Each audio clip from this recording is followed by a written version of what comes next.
la millionnaire arriva sans prévenir. Dans le jardin, le jardinier, à genoux, les mains jointes, enseignait à ses 3 fillettes avec une patience désarmante. Elle eut le souffle coupé et tomba amoureuse. Qu'a-t-elle vu dans ce geste que personne d'autre ne remarque? Le claquement des talons loup-boutins d'Élodie Laurent résonnait dans le hall d'entrée de marbre, comme un métronome glacial marquant son retour. 3 jours à Singapour, 4 contrats signés, 2 nuits sans dormir, une fortune assurée pour le trimestre. Et pourtant, en posant sa valise Vuitton sur le sol immaculé, elle ressentit ce vide familier qui l'accueillait toujours entre ses murs. « Madame est de retour plus tôt que prévu », constata Mathilde, la gouvernante, avec une pointe de surprise mal dissimulée dans la voix. « Les petites ne vous attendaient que demain soir. » Élodie retira ses lunettes de soleil, révélant des yeux fatigués mais toujours perçants. « Le dernier rendez-vous a été annulé. J'ai pris un vol de nuit, 38 ans, une fortune estimée à plusieurs centaines de millions d'euros, et PDG d'un empire cosmétique bâti par son père, Élodie Laurent était le portrait même de la réussite parisienne. Divorcée depuis 3 ans, mère de 3 fillettes identiques qu'elle voyait entre 2 vols internationaux, une femme que les magazines économiques vénéraient et que ses propres enfants ne reconnaissaient parfois pas. « Où sont-elles » demanda-t-elle, en tendant son manteau à Mathilde. « Je crois qu'elles sont dans le jardin, madame. » Élodie fronça les sourcils. Dans le jardin, en novembre. Sans attendre de réponse, elle traversa le salon aux teintes crème et gris, où pas un coussin n'était déplacé, pas un jouet ne traînait, un intérieur de magazine de décoration, parfait et stérile comme une chambre d'hôpital de luxe. Par la baie vitrée, elle aperçut la pelouse parfaitement entretenue et, au loin, la silhouette d'un homme qu'elle ne reconnaissait pas. Grand, les épaules larges sous une chemise simple, il semblait montrer quelque chose aux 3 petites silhouettes qui l'entouraient. Ses filles, qui étaient cet homme. Certainement pas François, le jardinier habituel, un septuagénaire au dos voûté. Élodie poussa la porte-fenêtre et sortit dans l'air frais de novembre, le vent ébouriffant ses cheveux parfaitement coiffés. Clara, Luna, Chloé, appela-t-elle, sa voix trahissant une autorité plus professionnelle que maternelle. Les 3 petites têtes blondes se tournèrent simultanément. Pendant une seconde, Élodie vit passer sur leurs visages identiques la même expression, un mélange de surprise et... était-ce de la déception? La réalisation lui serra le cœur, avant qu'elle ne l'enfouisse sous une couche de pragmatisme bien rodée. « Oh, maman !» lança celle qui devait être Clara, la plus audacieuse. « Tu es rentrée tôt. »« Oui », répondit simplement Élodie, avant de fixer l'inconnu. « Et vous êtes ?» L'homme se redressa, essuyant ses mains terreuses sur son jean, avant de s'approcher. Des yeux bleus comme un ciel d'été, une barbe de 3 jours, et un sourire qui semblait avoir une géographie propre, loin de l'univers calibré d'Élodie. « Gabriel Mercier, madame, le nouveau jardinier. François a pris sa retraite il y a 3 semaines. » 3 semaines. Élodie réalisa qu'elle n'avait pas mis les pieds à la maison depuis presque 1 mois, enchaînant Dubaï, New York et Singapour. « Je vois. Et que faites-vous exactement avec mes filles ? » On apprend les noms des fleurs d'automne. « Maman !» intervint Luna, la plus sensible des 3, celle qui pleurait quand sa mère partait. Gabriel dit que même en hiver, certaines fleurs résistent au froid, comme les élébores, ajouta Chloé, la plus discrète, qui parlait rarement en présence de sa mère. Elles fleurissent même sous la neige. Élodie observa ses filles avec étonnement.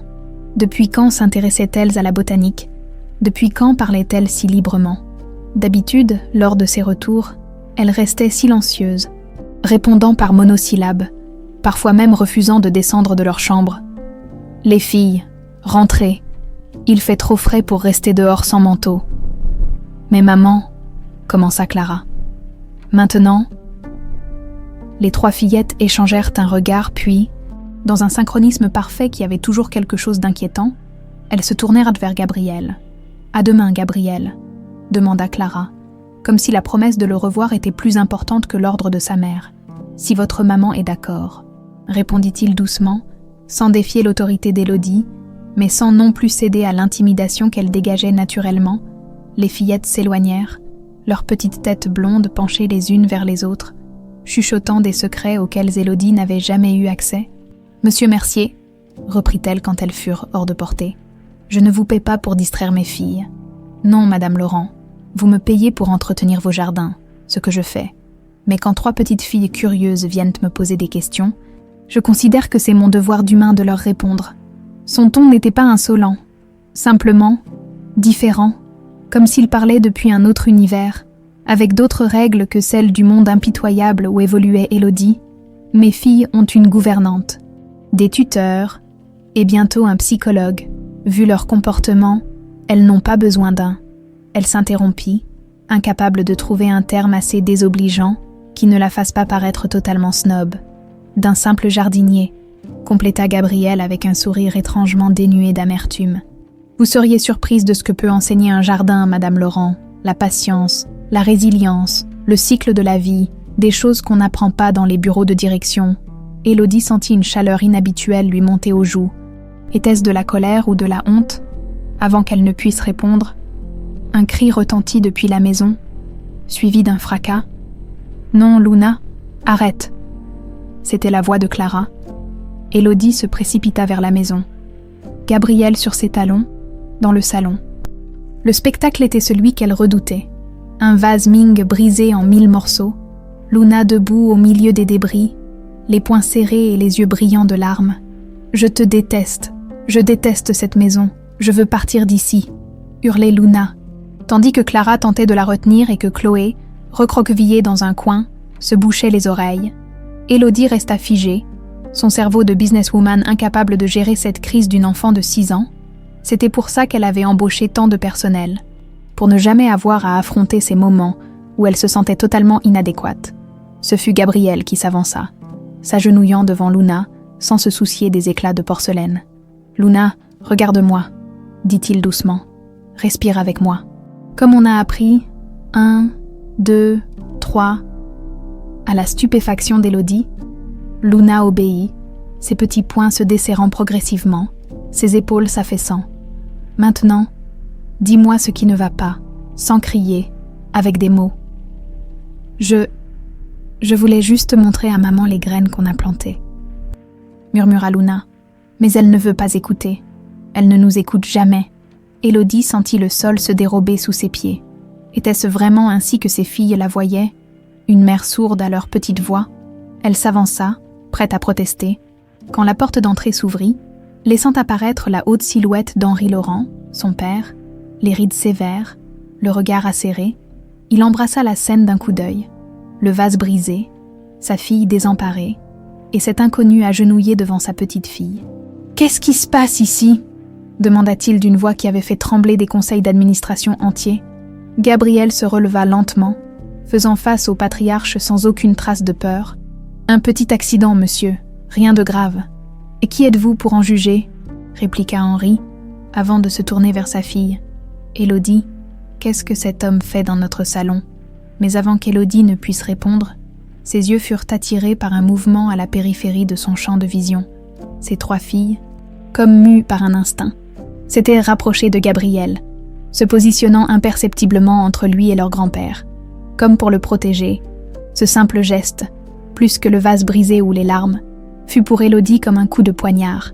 Que s'était-il passé pendant son absence pour que ses propres filles accordent plus de confiance à un jardinier inconnu qu'à leur famille? Gabrielle Mercier n'avait jamais imaginé travailler pour une famille comme les Laurent. 3 mois plus tôt, il enseignait encore dans une école primaire de Lyon. Entouré d'enfants bruyants et de collègues bienveillants, c'était une autre vie, une vie d'avant. Assis sur le petit lit de sa chambre de fonction, à l'extrémité des dépendances du manoir, il contemplait la photo posée sur sa table de chevet, lui et Mélanie, souriant, leurs fronts appuyés l'un contre l'autre. Son pouce caressa le visage figé de celle qui aurait dû devenir sa femme. « J'essaie, Mel, » murmura-t-il. « J'essaie vraiment. » Le jour déclinait sur le parc du domaine Laurent, de sa fenêtre. Gabrielle pouvait voir la façade imposante de la demeure principale, trop grande, trop froide, comme un musée où 3 petites filles étaient conservées plutôt qu'élevées. Ces 3 visages identiques l'avaient fascinée dès son arrivée. 3 variations sur le même thème. Comme des notes jouées différemment sur un même instrument, Gabrielle avait été engagée presque par hasard. Après avoir quitté Lyon et sa vie d'enseignant, il avait enchaîné les petits boulots, jusqu'à ce que son cousin, fleuriste à Paris, lui parle de ce poste. Le vieux jardinier des Laurent prenait sa retraite, et la gouvernante cherchait un remplaçant discret et efficace. Gabriel avait des connaissances en jardinage. Son grand-père lui avait tout appris. Et surtout, il avait besoin de s'éloigner, de se perdre quelque part où personne ne connaissait son histoire. Lors de son entretien, Mathilde l'avait prévenu. « Madame est rarement là. Monsieur Henri passe 1 fois par semaine. Pas plus, les petites. Elles sont difficiles. Elles ont déjà fait fuir 7 jardiniers en 18 mois. » « Pourquoi ?» avait demandé Gabriel. « Des farces, des bêtises. La dernière fois, elles ont mis des grenouilles dans les bottes de François. Le pauvre homme a failli faire une crise cardiaque. » Gabriel avait souri. « J'aime les grenouilles. Et les enfants difficiles sont souvent juste des enfants qui s'ennuient. » Son premier jour, il les avait observées de loin. 3 silhouettes blondes qui l'espionnaient derrière un buisson, chuchotant entre elles. Le deuxième jour, il avait trouvé des clous éparpillés devant la porte de la remise. Il aurait pu se blesser grièvement. Il s'était simplement accroupi et avait commencé à les ramasser en chantonnant jusqu'à ce qu'une petite voix demande « Tu n'es pas en colère ?» Gabriel avait levé les yeux pour découvrir une des fillettes. Il apprendrait plus tard qu'il s'agissait de Clara. « Je suis triste », avait-il répondu honnêtement. « Pourquoi ? Parce que quelqu'un a essayé de me faire du mal, et généralement, quand on veut faire mal aux autres, c'est qu'on a soi-même très mal quelque part. » La fillette était restée bouche bée, puis avait tourné les talons et s'était enfuie. Le lendemain, les 3 sœurs étaient venues le voir, les yeux baissés. « On voulait pas vraiment te faire mal », avait dit Luna, la plus émotive des 3. « On voulait juste que tu t'en ailles, comme les autres », avait ajouté Clara. « Pourquoi vouliez-vous que je parte ?» avait demandé Gabriel. C'était Chloé, la plus silencieuse, qui avait répondu d'une voix à peine audible. « Parce que personne ne reste jamais longtemps ici. » Cette phrase, dans la bouche d'une enfant de 6 ans, avait brisé quelque chose en Gabriel. Il s'était accroupi à leur niveau et leur avait dit « Je vous promets que je ne partirai pas à cause de grenouilles dans mes bottes ou de clous devant ma porte. Si je dois partir un jour, ce sera pour une vraie raison. Et je vous dirai au revoir correctement. » Depuis, les fillettes le suivaient partout, l'aidant à planter des bulbes, lui posant 1000 questions. Gabriel leur avait montré comment reconnaître les oiseaux à leur chant, comment planter des graines de tournesol, et surtout, il les écoutait.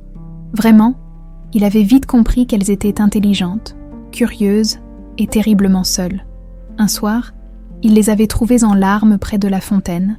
Chloé avait fait un cauchemar, et les 2 autres partageaient à sa détresse, comme si elles étaient connectées par un fil invisible. Sans réfléchir, Gabriel s'était agenouillé près d'elle. Quand j'étais petit et que j'avais peur, ma grand-mère me disait de fermer les yeux et de penser à quelque chose de beau. Puis elle me disait de remercier pour cette belle chose. « Remercier qui ?» avait demandé Clara, sceptique. « Dieu, si tu crois en lui, la vie, si tu préfères, l'important. C'est de se rappeler qu'il y a du beau dans le monde, même quand on a peur. » Spontanément, il leur avait montré comment joindre les mains et fermer les yeux. Les fillettes l'avaient imité, d'abord maladroitement, puis avec un sérieux touchant. Il ne s'agissait pas d'imposer une religion, juste de leur offrir un moyen d'apaiser leurs angoisses. Un rituel était né ce soir-là. Chaque fois qu'elles avaient peur ou étaient tristes, les petites vinrent le trouver, et ensemble, ils fermèrent les yeux, pensaient à quelque chose de beau et remerciaient. C'était simple, mais efficace. Les cauchemars de Chloé s'étaient espacés, les colères de Luna s'étaient apaisées, et même Clara, la rebelle, avait commencé à moins provoquer les adultes. Le retour inopiné d'Élodie Laurent avait tout bouleversé. Gabriel revoyait son expression quand elle avait découvert ses filles en sa compagnie, un mélange de surprise, de méfiance et de quelque chose qui ressemblait à de la jalousie. Un coup à sa porte le tira de ses pensées. « Entrez », dit-il. Mathilde apparut, l'air préoccupé. « Monsieur Mercier, Monsieur Henri souhaite vous voir dans son bureau. Maintenant. » Gabriel hocha la tête. Il s'y attendait. Henri Laurent, fondateur de Laurent Cosmetics, était connu pour son contrôle obsessionnel sur tout ce qui touchait à sa famille et son empire. Un jardinier qui discutait avec ses petites filles allait forcément éveiller ses soupçons. Le bureau d'Henri était à l'image de l'homme, imposant, ancien, intimidant, des bibliothèques en bois sombre, des tableaux de chasse, Une odeur de cuir et de cigares froids. Henri lui-même, assis derrière un bureau massif, avait cette prestance des hommes qui n'ont jamais eu à élever la voix pour se faire obéir. « Mercier, dit-il sans préambule. Parlez-moi de vous. Que voulez-vous savoir, monsieur? Tout. D'où vous venez? Ce que vous faisiez avant? Pourquoi un homme éduqué comme vous? Et ne me prenez pas pour un imbécile. Je reconnais un homme éduqué quand j'en vois un. Travaille comme jardinier. » Gabriel prit une inspiration. « Je suis originaire de Lyon. J'étais enseignant en primaire. J'ai démissionné il y a 6 mois après. Des circonstances personnelles. Votre jardinier est un cousin éloigné de ma mère. Il m'a recommandé quand il a pris sa retraite. » Henri le fixait, impassible. Des circonstances personnelles. Gabriel sentit sa gorge se nouer. Ma fiancée est décédée d'une leucémie foudroyante. Un bref éclair de compassion traversa le regard du vieil homme, avant qu'il ne reprenne son masque impassible. « Je suis désolée pour votre perte, mais cela n'explique pas votre présence auprès de mes petites filles. Elles sont venues à moi, monsieur. Elles sont curieuses, intelligentes. Elles s'ennuient. Elles ont des précepteurs, des cours de piano, d'équitation. Mais ont-elles le droit d'être des enfants ?» La question avait échappé à Gabriel, plus directe qu'il ne l'aurait voulu. Henri se raidit. « Vous outrepassez votre rôle, Mercier. Mes petites filles ne sont pas des enfants ordinaires. Ce sont les héritières de Laurent Cosmetics. Leur éducation est spécifique. Avec tout le respect que je vous dois, monsieur, ce sont d'abord des petites filles de 6 ans. » Un silence tendu s'installa. Henri se leva et s'approcha de la fenêtre, contemplant le jardin plongé dans la pénombre du crépuscule. « Ma fille a traversé une période difficile, dit-il finalement. Son mari, le père des filles, est parti du jour au lendemain, sans explication, sans au revoir. Élodie s'est jetée dans le travail pour ne pas s'effondrer. Je ne la blâme pas. » Gabriel ne répondit pas, sentant qu'Henri n'avait pas terminé. Les filles sont compliquées, perturbées par l'abandon de leur père.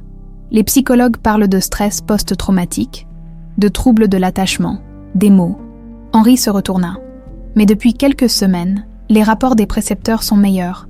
Moins de crises, plus de concentration, et maintenant, je vous vois avec elle. Et je comprends pourquoi. Gabriel attendit la suite, incertain de la direction que prenait cette conversation. Je ne sais pas ce que vous faites avec elle, Mercier. Je ne suis pas sûre d'approuver, mais pour l'instant, je ne vais pas intervenir. Le ton d'Henri était un mélange d'avertissement et de concession. Toutefois, si j'apprends que vous leur mettez des idées inappropriées dans la tête, je leur apprends juste à mettre des mots sur leurs émotions, monsieur. À trouver la beauté dans les choses simples. Henri le fixa longuement. Vous pouvez disposer. Gabriel s'apprêtait à sortir quand Henri ajouta. Ma fille, Élodie, elle n'a pas toujours été comme ça. Froide, distante. Avant, elle riait. Sur ces mots énigmatiques, Henri lui fit signe de partir. Dans le couloir, Gabriel croisa Élodie qui se dirigeait vers le bureau de son père. Leurs regards se croisèrent. Le sien, indéchiffrable. Celui d'Élodie, méfiant. Cette femme était une énigme. Derrière son masque de PDG impitoyable, Gabriel avait entreaperçu, l'espace d'un instant, quand elle avait vu ses filles se tourner vers lui. Une fissure dans l'armure, une vulnérabilité, une douleur. Et cette douleur, Gabriel la reconnaissait trop bien. « Maman, tu peux venir voir notre projet avec Gabriel, s'il te plaît. » Élodie leva les yeux de son ordinateur portable, surprise par la demande de Clara. Depuis son retour inattendu 2 semaines plus tôt, elle avait tenté de travailler davantage depuis la maison. Réduisant ses voyages d'affaires à des allers-retours d'une journée, un effort considérable pour une femme habituée à traverser les continents comme d'autres traversent la rue. « Quel projet, ma chérie ?» demanda-t-elle, fermant son MacBook pour accorder toute son attention à sa fille. Un geste qui, elle le savait, n'était pas encore naturel pour elle. « La serre !» s'exclama Clara, ses yeux brillants d'excitation. « Gabriel nous a montré l'ancienne serre au fond du jardin. On la nettoie et on va y planter des fleurs qui poussent en hiver. L'ancienne serre. » Élodie avait presque oublié son existence. Un vestige du temps où sa mère était encore en vie et passionnée de botanique. Après sa mort, Henri avait ordonné de fermer la serre, incapable de supporter ce rappel constant de la femme qu'il avait perdue. « Je suis en pleine réunion virtuelle dans 20 minutes, Clara. » Le visage de la fillette s'assombrit instantanément, et Élodie ressentit cette pointe de culpabilité qui devenait de plus en plus fréquente. « Mais Elle se surprit elle-même. « Je peux venir voir rapidement maintenant. Montre-moi. » Le sourire radieux de Clara valait tous les contrats du monde. La petite fille lui prit la main, un contact qui restait étrangement nouveau, et l'entraîna à travers le jardin, au-delà du potager, vers une zone qu'Élodie n'avait pas foulée depuis des années. La serre victorienne se dressait devant elle, son squelette de métal et de verre maintenant débarrassé des vignes qui l'avaient envahi. Les vitres, quoique encore ternes par endroits, laissaient passer la lumière hivernale. La porte grinça quand Clara la poussa. À l'intérieur, une transformation était en cours. Luna et Chloé, vêtues de tabliers trop grands pour elles, déplaçaient des petits pots sous la supervision de Gabriel. Des étagères avaient été redressées, des tables de rempotage installées, l'odeur humide de terre et de végétation remplaçait celle de la moisissure. « Maman est venue voir !» annonça fièrement Clara. Luna et Chloé levèrent la tête simultanément. Leurs visages s'éclairant d'une joie presque douloureuse à voir, Élodie réalisa combien elle devait être affamée de son attention pour qu'un simple passage déclenche une telle réaction. Gabriel, accroupi à côté d'un bac, se redressa. Il portait un jean usé et un sweatshirt gris qui semblait avoir connu des jours meilleurs.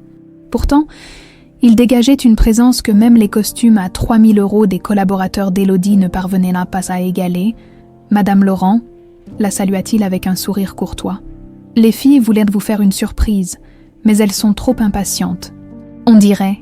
Quelle surprise ?» demanda Élodie, essayant d'ignorer la chaleur qui montait inexplicablement à ses joues sous le regard bleu de cet homme. « Montre-lui, Chloé », encouragea Gabriel. La plus timide des triplés s'avança, tenant entre ses mains un petit pot dans lequel poussait une plante aux feuilles vert tendre. Avec une solennité touchante, elle le tendit à sa mère. « C'est pour toi, maman. C'est une prime vert. Ça veut dire premier printemps. Même quand c'est l'hiver dehors, elle nous rappelle que le printemps va revenir. » Élodie prit le pot, touchée par la symbolique que sa fille, d'ordinaire si silencieuse, venait d'exprimer avec tant d'éloquence. « C'est très joli, Chloé, merci. On a chacune planté une fleur pour toi, » intervint Luna, s'approchant avec son propre pot. « Moi, c'est un perce-neige. Ça pousse même à travers la neige. Parce que c'est plus fort que le froid. » Élodie accepta le deuxième pot, une émotion inattendue lui serrant la gorge. Elle se tourna vers Clara, qui tenait le troisième. « Et toi ? Un crocus » annonça Clara. Gabriel dit que c'est la fleur de la joie et de l'espoir. Elle est toute petite mais très courageuse. 3 fleurs, 3 messages, 3 petites filles qui lui parlaient à travers des plantes, guidées par cet homme qui, en quelques semaines, semblait avoir percé leur carapace mieux qu'elle en 6 ans. « Nous avons pensé, » expliqua Gabriel, « qu'un jardin d'hiver serait parfait, un endroit où la vie continue même quand tout semble endormi. Les filles ont choisi elles-mêmes les plantes qu'elles voulaient cultiver. C'est notre jardin secret, » chuchota Chloé. « Comme dans l'histoire. »« Quelle histoire ?» demanda Élodie. « Le jardin secret, » répondit Gabriel. « C'est un livre que je leur lis le soir, quand vous n'êtes pas là pour leur raconter une histoire. » Le sous-entendu était clair, mais sans accusation. Un simple constat. Élodie n'était pas là. Ces moments précieux de l'enfance de ses filles, ces rituels du coucher, ces histoires qui nourrissent l'imaginaire. Elle les avait délégués à d'autres. D'abord des nounous, puis, apparemment, un jardinier. « J'adorais ce livre, petite », murmura-t-elle, surprise par ce souvenir qui remontait à la surface. Vraiment, les yeux de Luna s'écarquillèrent. « Tu connais l'histoire de Mary et Colin et Deacon. Ma mère me le lisait. Votre grand-mère ?» Élodie regarda autour d'elle, voyant soudain la serre avec de nouveaux yeux. En fait, c'est peut-être pour ça qu'elle aimait tant cette serre. C'était son jardin secret à elle. Les fillettes l'observaient avec une fascination nouvelle, comme si elle venait de leur révéler un trésor. « Tu pourras nous lire un chapitre ce soir ?» demanda Clara, une note d'espoir dans la voix. Élodie vérifia sa montre, pensa à la vidéoconférence avec Tokyo, aux emails qui attendaient, au dossier qu'elle devait préparer pour le conseil d'administration. « Oui, » dit-elle, se surprenant elle-même. « Ce soir, je vous lirai un chapitre. » Les 3 visages identiques s'illuminèrent d'une joie si pure qu'Élodie sentit quelque chose se briser doucement en elle. Une couche de glace qui commençait à fondre après un long hiver, Madame Laurent, la voix de Gabrielle la ramena à la réalité. Les filles voulaient aussi vous montrer le coin lecture qu'elles ont aménagé.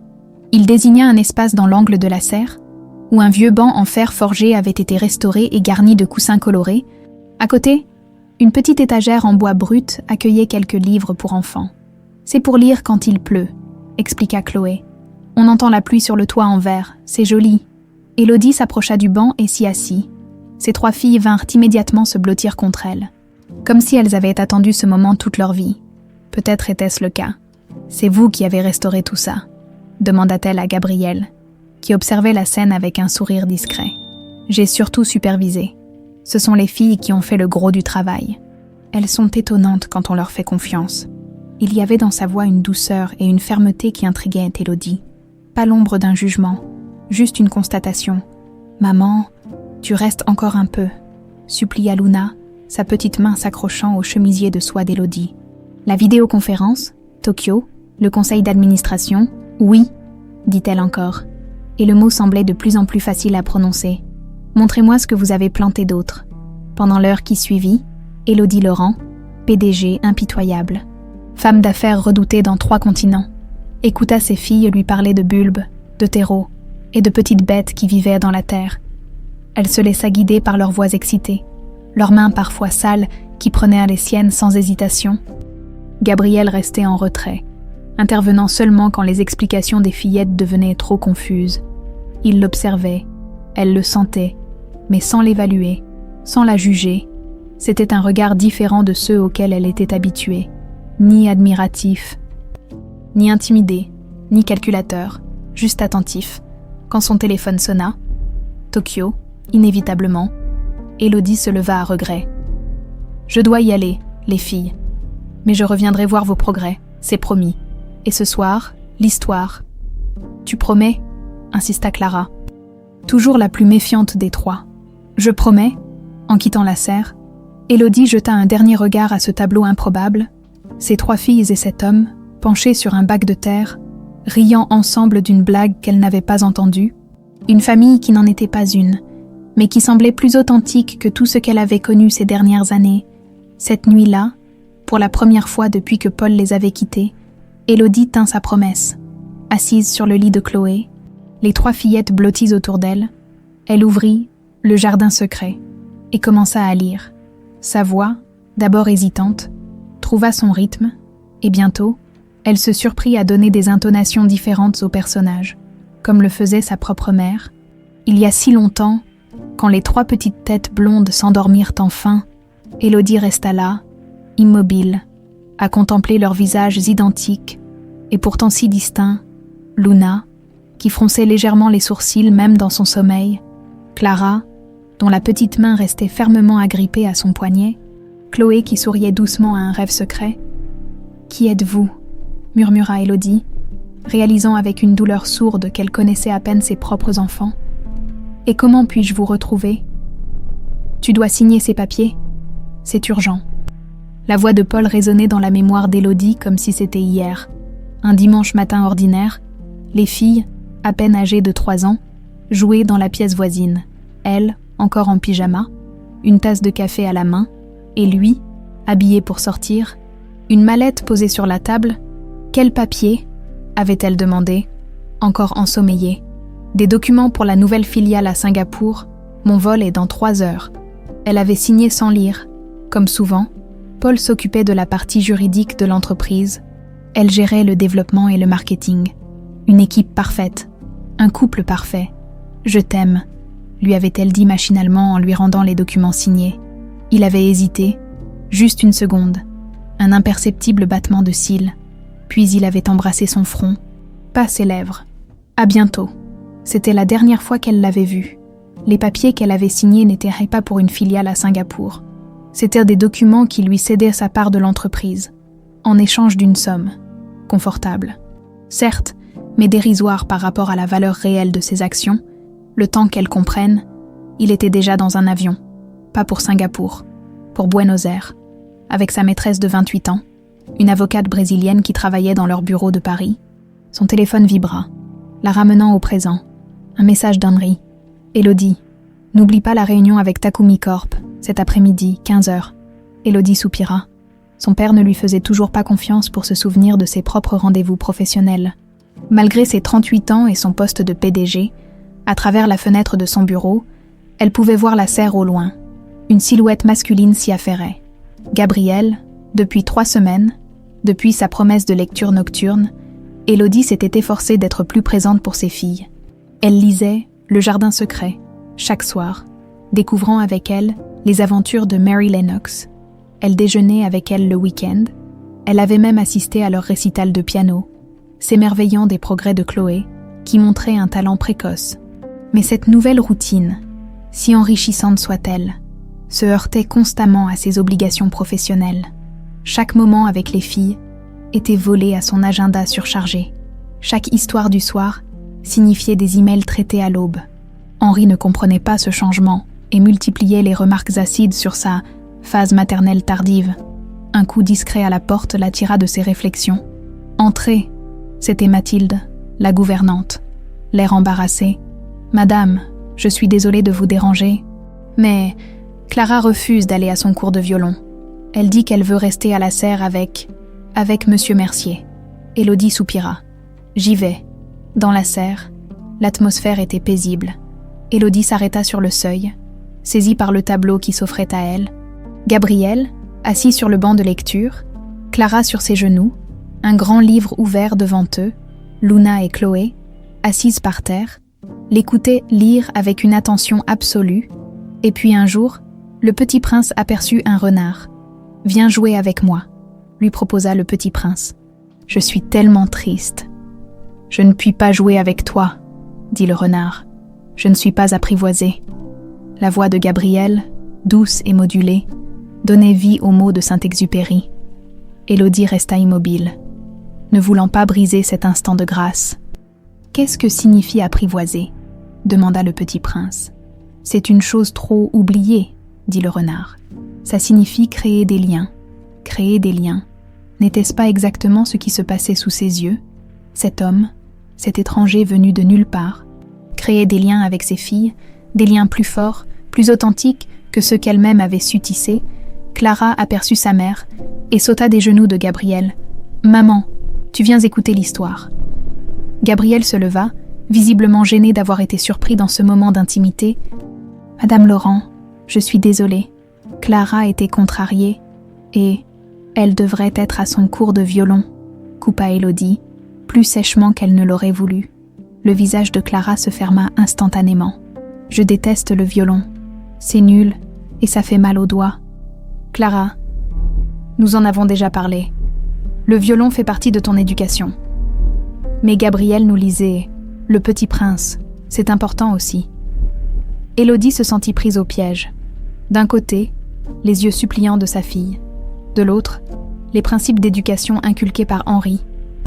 La discipline, l'excellence à tout prix, peut-être, intervint doucement Gabriel, que Clara pourrait exceptionnellement manquer son cours aujourd'hui. Elle m'a promis de travailler très dur son violon demain, n'est-ce pas, Clara ? La fillette hocha vigoureusement la tête. « Monsieur Mercier, » dit Élodie, contrôlant sa voix, « j'apprécie ce que vous faites pour mes filles, mais je ne peux pas vous laisser interférer dans leur éducation. » Un éclair de douleur passa dans les yeux bleus de Gabriel. « Je ne voulais pas. »« Maman, » protesta Clara. « C'est pas juste. La vie n'est pas juste, Clara. » Les mots étaient ressortis avant qu'Élodie ne puisse les retenir. Les mêmes mots qu'Henri lui répétait dans son enfance. Un lourd silence s'abattit sur la serre. Luna avait les larmes aux yeux. Chloé s'était recroquevillée, comme elle le faisait toujours face au conflit. Quant à Gabriel, son visage s'était fermé, un masque poli recouvrant ses émotions. « Je vais aller préparer Clara pour son cours, » dit-il finalement. « Viens, Clara. Plus vite tu y vas, plus vite ce sera fini. Et après, je te promets qu'on finira l'histoire du renard. » Clara lui prit la main, ignorant ostensiblement celle que sa mère lui tendait.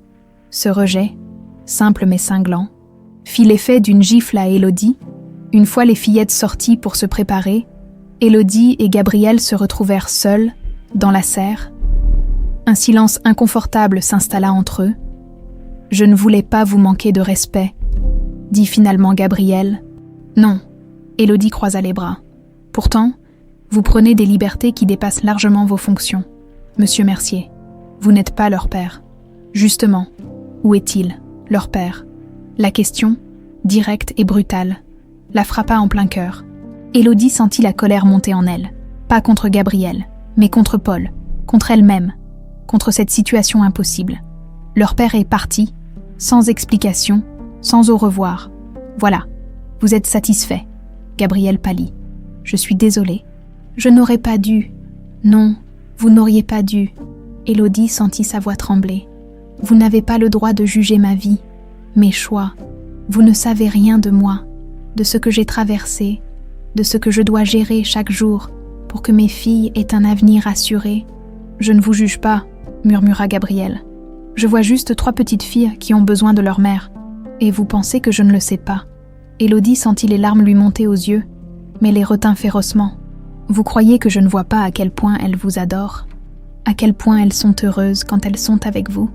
Vous croyez que ça ne me tue pas de savoir qu'un étranger a réussi en quelques semaines ce que je n'ai pas pu faire en 6 ans ? Gabriel la regarda longuement, ses yeux bleus emplis d'une compréhension qui la désarma. Elles vous aiment, Madame Laurent. Elles ont juste peur que vous disparaissiez à nouveau. Élodie se détourna, incapable de soutenir ce regard qui semblait lire en elle. Vous n'avez aucune idée de ce que c'est, dit-elle à voix basse. Se réveiller un matin et découvrir que l'homme que vous aimiez, le père de vos enfants, a tout planifié pour vous quitter, qu'il vous a menti, trompé, volé, qu'il est parti sans même dire au revoir à ses propres filles, et devoir expliquer à 3 petites filles de 3 ans pourquoi papa ne reviendra plus jamais. Elle n'avait pas prévu de se confier ainsi, mais les mots sortaient d'eux-mêmes, comme si une digue avait cédé.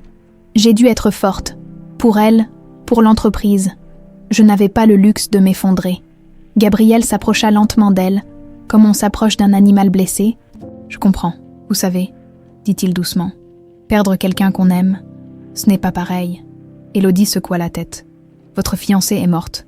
Elle ne vous a pas trahi. Elle ne vous a pas choisi de vous quitter. Non, Gabriel sourit tristement.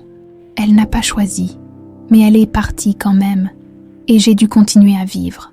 Leurs regards se croisèrent, et pour la première fois, Élodie vit au-delà du jardinier, au-delà de l'homme qui avait conquis le cœur de ses filles.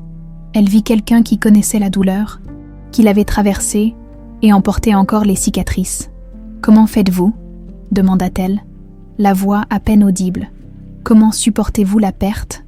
Gabriel regarda par la fenêtre de la serre, vers le jardin où l'hiver commençait doucement à céder la place aux premiers signes du printemps. « Jour après jour », répondit-il simplement, en cherchant la beauté dans les petites choses, en me rappelant qu'après chaque hiver vient un printemps.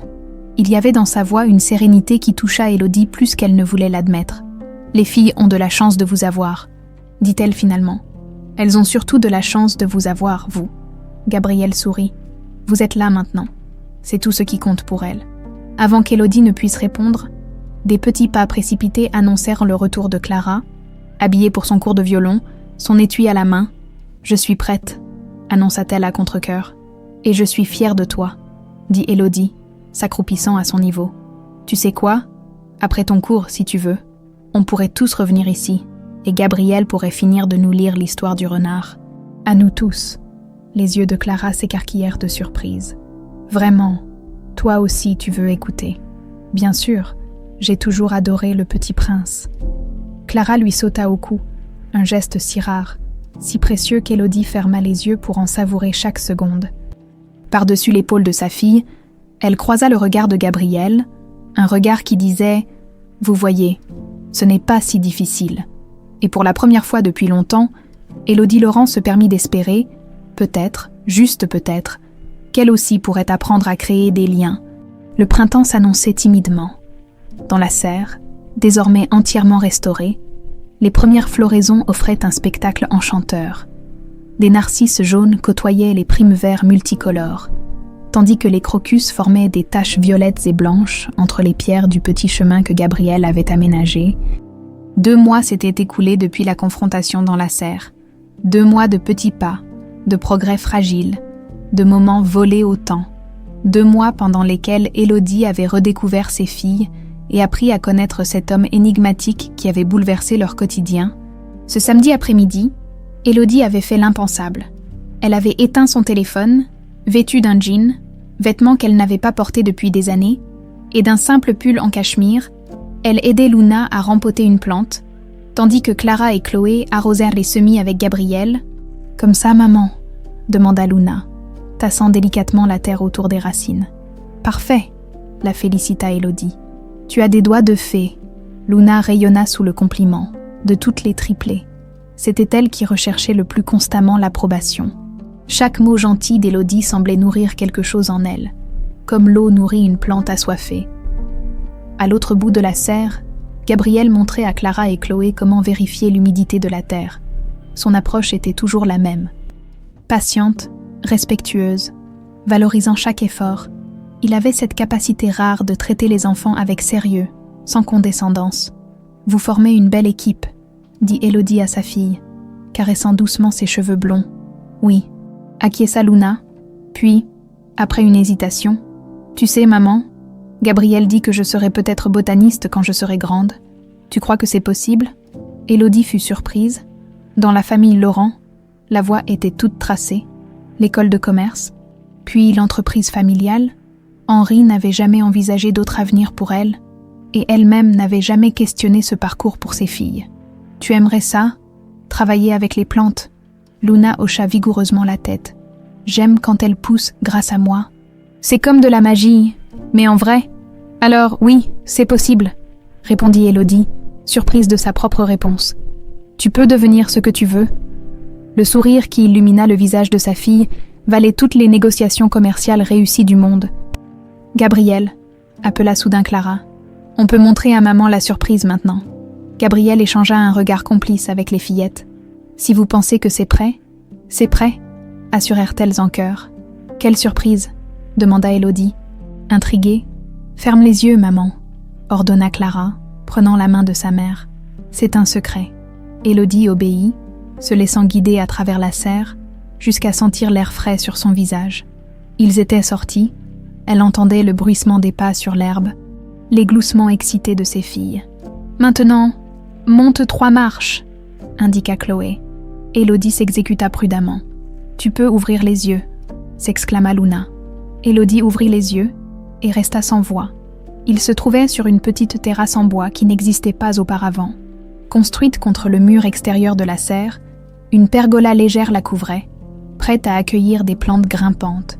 Une table en bois rustique et des chaises confortables étaient disposées de façon à offrir une vue parfaite sur le jardin et, au loin, sur la maison. « C'est... vous avez construit ça », balbutia-t-elle. « Gabriel a fait le gros œuvre », expliqua Clara avec importance. « Nous, on a peint les chaises et choisi les coussins. Et regarde, Chloé, d'habitude si réservée, tirait sur sa manche avec excitation. On a fait un pot avec nos mains. Au centre de la table trônait un pot en terre cuite, maladroit mais touchant, où 3 petites mains avaient à laisser leur empreinte dans l'argile. Une lavande y était plantée, son parfum subtil embaumant l'air. « Pour que tu viennes prendre ton café ici le matin », précisa Luna. Gabriel dit que la lavande aide à se détendre. Élodie sentit son cœur se serrer. Depuis quand quelqu'un avait-il pensé à son bien-être, à ses moments de solitude? Henri la poussait sans cesse à la performance. Les hommes d'affaires qui l'entouraient ne voyaient que son pouvoir ou son physique. Et même Paul, à l'époque, n'avait jamais vraiment compris son besoin de pause, de silence. « C'est merveilleux », murmura-t-elle sincère. « Le plus beau cadeau qu'on m'ait fait. » Elle leva les yeux vers Gabriel, qui se tenait en retrait, observant la scène avec un sourire discret. « Merci », articula-t-elle silencieusement. Il inclina légèrement la tête, un geste simple qui parlait pourtant volume. Depuis leur conversation franche dans la serre, quelque chose avait changé entre eux. Une reconnaissance mutuelle de la douleur, une compréhension tacite. Ils n'en avaient plus reparlé, mais chaque regard échangé semblait prolonger cette conversation. « Ah, qui veut du chocolat chaud ?» proposa Gabriel, brisant le moment d'émotion pour le plus grand plaisir des fillettes. « Moi, moi !» s'écrièrent-elles en chœur. « J'ai préparé un thermos », expliqua-t-il à Élodie. « Je me suis dit que ce serait l'occasion d'inaugurer la terrasse. » Les filles se précipitèrent vers la serre où le thermos attendait. Élodie et Gabriel se retrouvèrent seuls sur la terrasse, bercés par la lumière dorée de ce début de printemps. « Vous n'auriez pas dû », dit-elle doucement. « construire tout ça? Ce n'est pas dans vos attributions. Ce n'était pas une corvée, répondit Gabrielle avec ce sourire qui semblait toujours un peu mélancolique. Les filles avaient cette idée, et il s'interrompit, comme cherchant ses mots. J'aime construire des choses qui durent. Une brise légère agita les cheveux d'Élodie, et sans réfléchir, elle les remit en place d'un geste de la main. Gabrielle suivit ce mouvement des yeux, et pendant une seconde, elle crut y lire autre chose que du respect ou de la gentillesse. Une étincelle plus chaude, plus personnelle. « Les filles vous adorent, dit-elle, troublée par cette pensée. Elles vous adorent aussi, elles ont juste eu peur, pendant longtemps. Peur que je parte, comme leur père. » Gabrielle acquiesça. Les enfants sont simples, au fond. Ils ont besoin de savoir qu'ils comptent, qu'ils sont vus. Et vous? La question lui échappa avant qu'elle puisse la retenir. De quoi avez-vous besoin? Un silence s'installa entre eux, chargé d'une tension nouvelle. Les yeux bleus de Gabrielle s'assombrirent légèrement. De savoir que je peux encore être utile à quelqu'un, dit-il finalement. Après Mélanie, j'ai cru que je ne servirais plus jamais à rien. Mélanie, sa fiancée décédée, Élodie ressentit une pointe de jalousie inattendue envers cette femme qu'elle n'avait jamais connue, mais qui occupait encore tant de place dans le cœur de cet homme. « Vous nous êtes utile, » dit-elle sincèrement, « plus que vous ne pouvez l'imaginer. » Le regard qu'ils échangèrent alors contenait tant de non-dits qu'Élodie détourna les yeux. Soudain consciente de la dangerosité du terrain sur lequel il s'aventurait, elle était Élodie Laurent, héritière d'un empire, veuve et mère de 3 enfants. Il était Gabriel Mercier, jardinier, endeuillé, employé de la maison, 2 mondes que tout séparait. Les fillettes revinrent en courant, sauvant Élodie de ce moment troublant. Gabriel servit le chocolat chaud dans des tasses colorées, et bientôt, ils furent tous assis autour de la table, savourant la boisson chaude et les premiers rayons vraiment chauds de l'année. « On peut faire un jeu », proposa Clara. « Quel jeu ?» demanda Élodie. « Le jeu des 3 vérités. Gabriel nous y fait jouer parfois. On dit 3 choses sur soi, et les autres doivent deviner laquelle est fausse. » Élodie lança un regard amusé à Gabriel. « Vous êtes plein de ressources, monsieur Mercier. »« Je commence ?» s'écria Luna. « Alors, j'adore le rose. Je sais faire le poirier, et j'ai déjà mangé une fourmi. » Les filles gloussèrent, et même Élodie ne put s'empêcher de rire. Le jeu se poursuivit, révélant des petits secrets, des goûts étranges, des rêves inavoués. Pour la première fois depuis des années, Élodie se sentait légère, présente, vivante.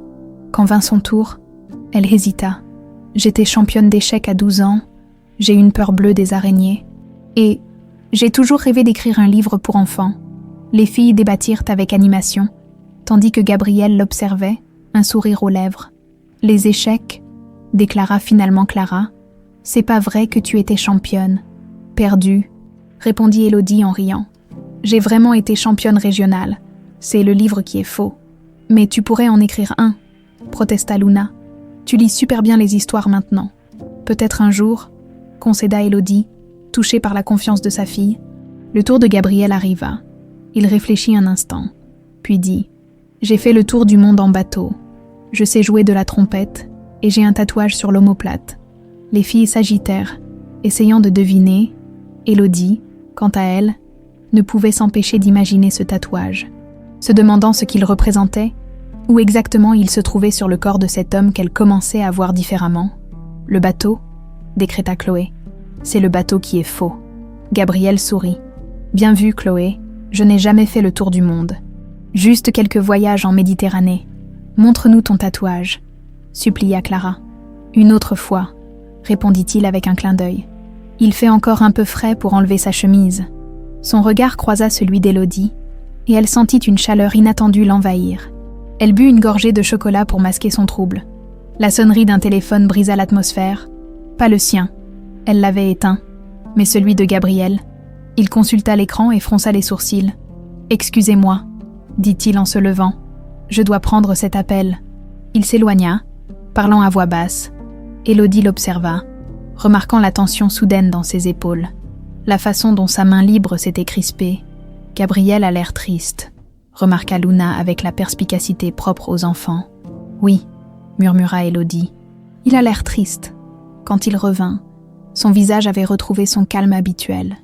Mais Élodie y décelait maintenant une ombre qu'elle n'avait pas remarquée auparavant, une vulnérabilité qui le rendait, étrangement, encore plus attrayant à ses yeux. « Tout va bien ?»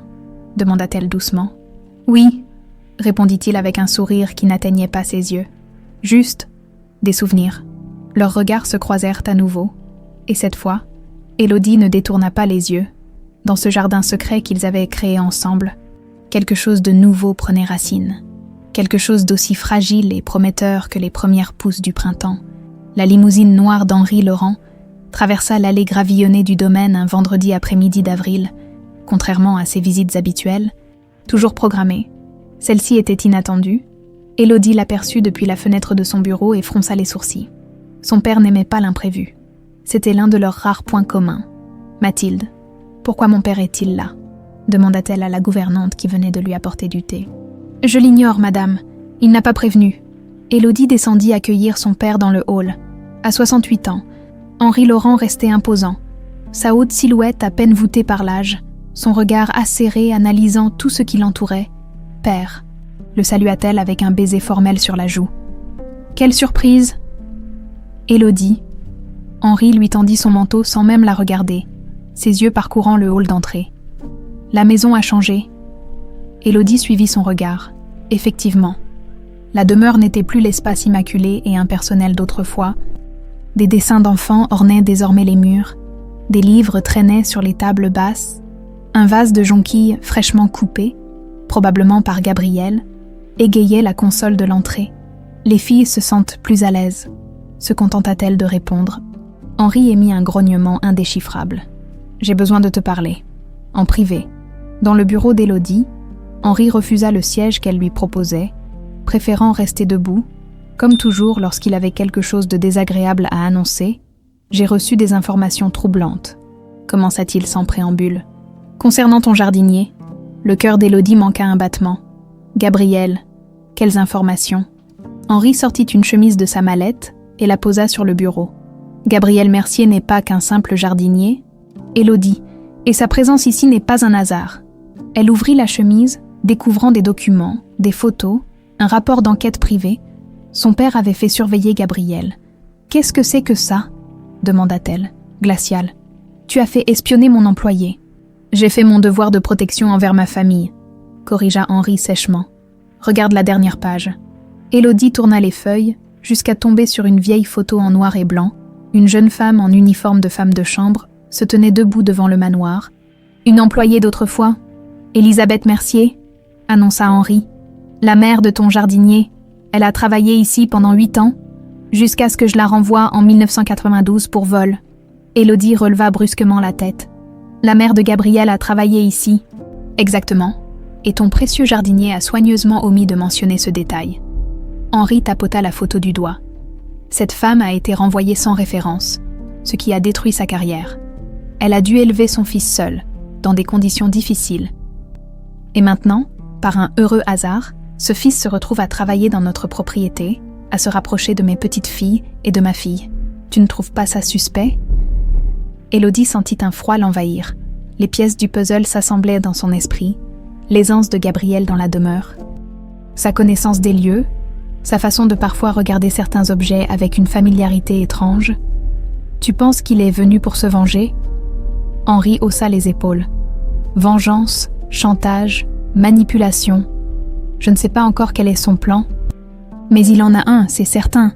Les hommes comme lui ne s'intéressent pas aux femmes comme toi par hasard. » Élodie. La remarque la blessa plus qu'elle ne voulut l'admettre. Les hommes comme lui. Des opportunistes, des chasseurs de fortune. Henri balaya l'air d'un geste agacé. « Ne fais pas l'innocente. J'ai vu comment tu le regardes. Comment il te regarde. C'est exactement ce qu'il veut. » Élodie se leva brusquement. « Tu te trompes. Gabriel n'est pas comme ça. » « Oh !» Henri haussa un sourcil moqueur. « Tu le connais si bien après quelques mois. Comme tu connaissais Paul, peut-être. » Le coup était bas. Même pour Henri, Élodie accusa le choc, les joues brûlantes de honte et de colère. Gabriel m'a parlé de sa fiancée décédée, de son passé d'enseignant, mais pas de sa mère qui a travaillé ici. Pas du fait que son cousin, le soi-disant jardinier qui l'a recommandé, n'est en réalité qu'un lointain ami de sa mère. Pas du fait qu'il a délibérément cherché ce poste. Un doute terrible s'insinua en Élodie. Et si son père avait raison, et si tous ces moments partagés, cette connexion qu'elle croyait sentir, n'était qu'une manipulation habile? Gabriel aurait-il pu utiliser les fillettes pour l'atteindre, elle? Je veux l'entendre de sa bouche, décida-t-elle. Henri soupira. Élodie, tu es trop intelligente pour ça. Cet homme te manipule. Il joue avec tes émotions, avec ta solitude. Renvoie-le avant qu'il ne fasse plus de dégâts. Non. Elle se dirigea vers la porte. Je vais lui parler maintenant. Elle trouva Gabriel dans la serre, comme souvent à cette heure. Il lisait une histoire aux fillettes, toutes trois blotties contre lui sur le banc. Cette scène, qui l'aurait attendri quelques heures plus tôt, éveillait maintenant sa méfiance. Était-ce calculé, cette image parfaite du substitut paternel? Était-elle construite de toutes pièces? Les filles, appela-t-elle d'une voix qu'elle s'efforça de garder normale. Grand-père est arrivé, il vous attend au salon avec une surprise. Les triplés bondirent avec enthousiasme, malgré sa sévérité. Henri les gâtait toujours de cadeaux coûteux. Elles se précipitèrent vers la maison, laissant Élodie et Gabriel seuls dans la serre. « Monsieur Mercier », commença Élodie, reprenant délibérément une distance formelle. « Il semble que nous ayons à parler. » Gabriel remarqua immédiatement le changement de ton. Son sourire s'effaça, remplacé par une expression attentive. « Que se passe-t-il, Madame Laurent ? Votre mère s'appelait Élisabeth, n'est-ce pas ? Élisabeth Mercier. » Gabriel pâlit visiblement. Ses mains se crispèrent sur le livre qu'il tenait encore. « Oui, admit-il. Comment le savez-vous ? Elle a travaillé ici, dans cette maison, pour mon père. Et vous ne m'en avez jamais parlé.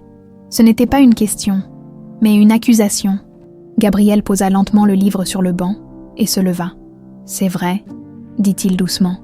Ma mère a été femme de chambre ici pendant 8 ans, et elle a été renvoyée pour vol. » Gabriel se raidit. « C'est ce qu'on vous a dit. N'est-ce pas la vérité ? » Non. La voix de Gabriel était calme, mais ses yeux brillaient d'une colère contenue. « Ma mère n'a jamais rien volé. Elle a été renvoyée parce qu'elle en savait trop sur votre père. » Élodie croisa les bras, sur la défensive. « Que voulez-vous dire ?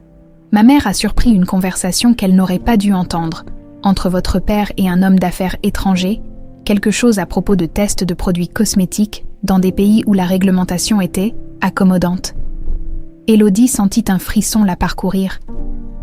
Laurent Cosmetics avait eu, dans les années 90, une filiale en Asie qui avait fermé brusquement après des rumeurs de pratiques douteuses. Henri n'en parlait jamais. « Vous êtes venu ici pour vous venger, pour faire chanter mon père. » Gabriel la regarda, stupéfait. « Quoi ? Non. Alors pourquoi ? Pourquoi ne pas avoir dit qui vous étiez réellement ? Pourquoi avoir accepté ce poste spécifiquement ?» Gabriel passa une main dans ses cheveux, visiblement troublé. « Au début, oui, j'étais curieux. Ma mère m'a parlé toute ma vie de cette maison, de cette famille. Quand l'occasion s'est présentée de venir y travailler, je l'ai saisie, mais pas pour me venger. Pourquoi ? Alors, pour comprendre, il fit quelques pas, agité. Ma mère est morte, l'année dernière. Toujours amère du traitement qu'elle avait subi ici, j'avais besoin de voir par moi-même, de comprendre cette famille qui avait tant marqué son existence. » Élodie sentit sa résolution vaciller. La douleur dans la voix de Gabriel semblait authentique. « Oh, et les filles, vous les avez utilisées pour vous rapprocher de moi. » Gabriel la regarda comme si elle venait de le gifler. « Comment pouvez-vous penser ça, ces enfants ?» Sa voix se brisa. « Je les aime comme si elles étaient les miennes. Jamais je ne les utiliserai. Et moi ?» La question lui échappa. Plus vulnérable qu'elle ne l'aurait voulu, Gabriel s'approcha d'elle, s'arrêtant à quelques pas. « Vous êtes la plus grande surprise de toute cette histoire, Élodie. Je m'attendais à rencontrer une femme comme votre père. Froide. Calculatrice, au lieu de ça, j'ai découvert quelqu'un qui se bat pour retrouver sa place de mère, qui aime ses filles plus que tout, qui porte des blessures semblables aux miennes. » Leurs regards se croisèrent, et Élodie y chercha désespérément un signe de duplicité, une raison de croire son père. Elle n'en trouva aucun. « Vous auriez dû me le dire, » murmura-t-elle. « Oui, » admit Gabriel. « J'aurais dû, mais j'avais peur que vous me renvoyiez avant même de me connaître. Et puis, le temps a passé, et plus je m'attachais aux filles, plus il devenait difficile d'avouer ce secret. » Un silence tendu s'installa entre eux. Au loin, ils pouvaient entendre les cris de joie des fillettes découvrant les cadeaux de leur grand-père. « Mon père veut que je vous renvoie, dit finalement Élodie. Le visage de Gabriel se ferma, comme s'il s'y attendait. Et vous? Que voulez-vous? La question était simple, mais la réponse ne l'était pas. Que voulait-elle vraiment? Croire son père, l'homme qui l'avait façonné, qui avait toujours pris les décisions difficiles pour elle? Ou faire confiance à cet étranger qui avait redonné vie à sa maison, à ses filles, et d'une certaine façon, à elle-même? Je ne sais pas, avoua-t-elle. J'ai besoin de temps pour réfléchir. Gabriel hocha lentement la tête. Je comprends, avant qu'elle ne puisse ajouter quoi que ce soit. La porte de la serre s'ouvrit brusquement sur Henri, qui tenait Chloé par la main. La fillette avait les yeux rouges, comme si elle avait pleuré. Chloé vient de nous raconter une histoire très intéressante, annonça Henri d'une voix triomphante. À propos de prières dans le jardin, il semble que notre jardinier ne se contente pas d'apprendre la botanique à mes petites filles. Il leur inculque aussi ses croyances religieuses. Gabriel blêmit. Monsieur Laurent, je n'ai jamais imposé vos croyances à des enfants impressionnables, coupa Henri. Chloé dit le contraire, n'est-ce pas, ma chérie? La petite fille, visiblement mal à l'aise, murmura quelque chose d'inaudible. Plus fort, Chloé, insista Henri. Gabriel nous a appris à prier quand on a peur, dit la fillette. Les yeux baissés, il dit que ça aide. Henri se tourna vers Élodie, victorieux. Tu vois, cet homme profite de sa position pour endoctriner tes filles. D'abord la religion, ensuite quoi? Père, intervint Élodie, troublée par la détresse évidente de Chloé. Je ne pense pas que... Élodie, cesse d'être naïve. La voix d'Henri claqua comme un fouet. Cet homme a un agenda. Il utilise tes enfants. Il te manipule. Et si tu ne peux pas le voir, alors je dois intervenir. Il se tourna vers Gabriel, le visage dur. Je veux que vous quittiez cette propriété. Immédiatement.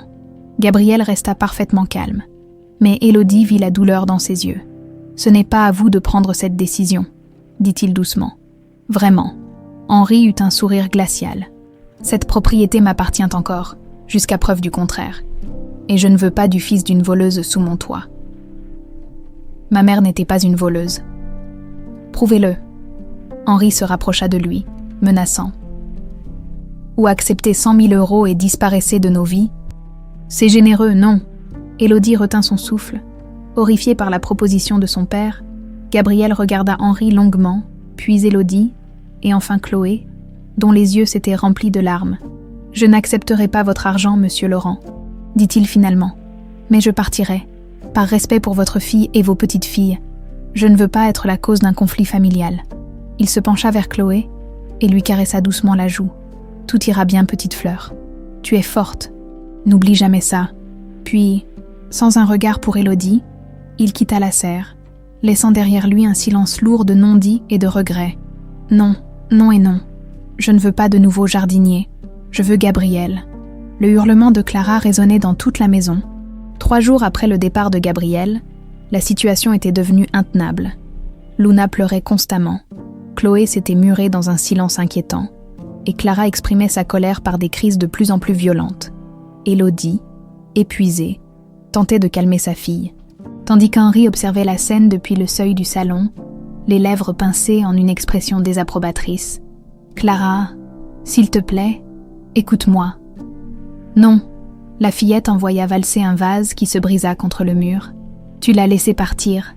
Tu ne l'as pas défendu. Je te déteste. » Ces mots frappèrent Élodie en plein cœur.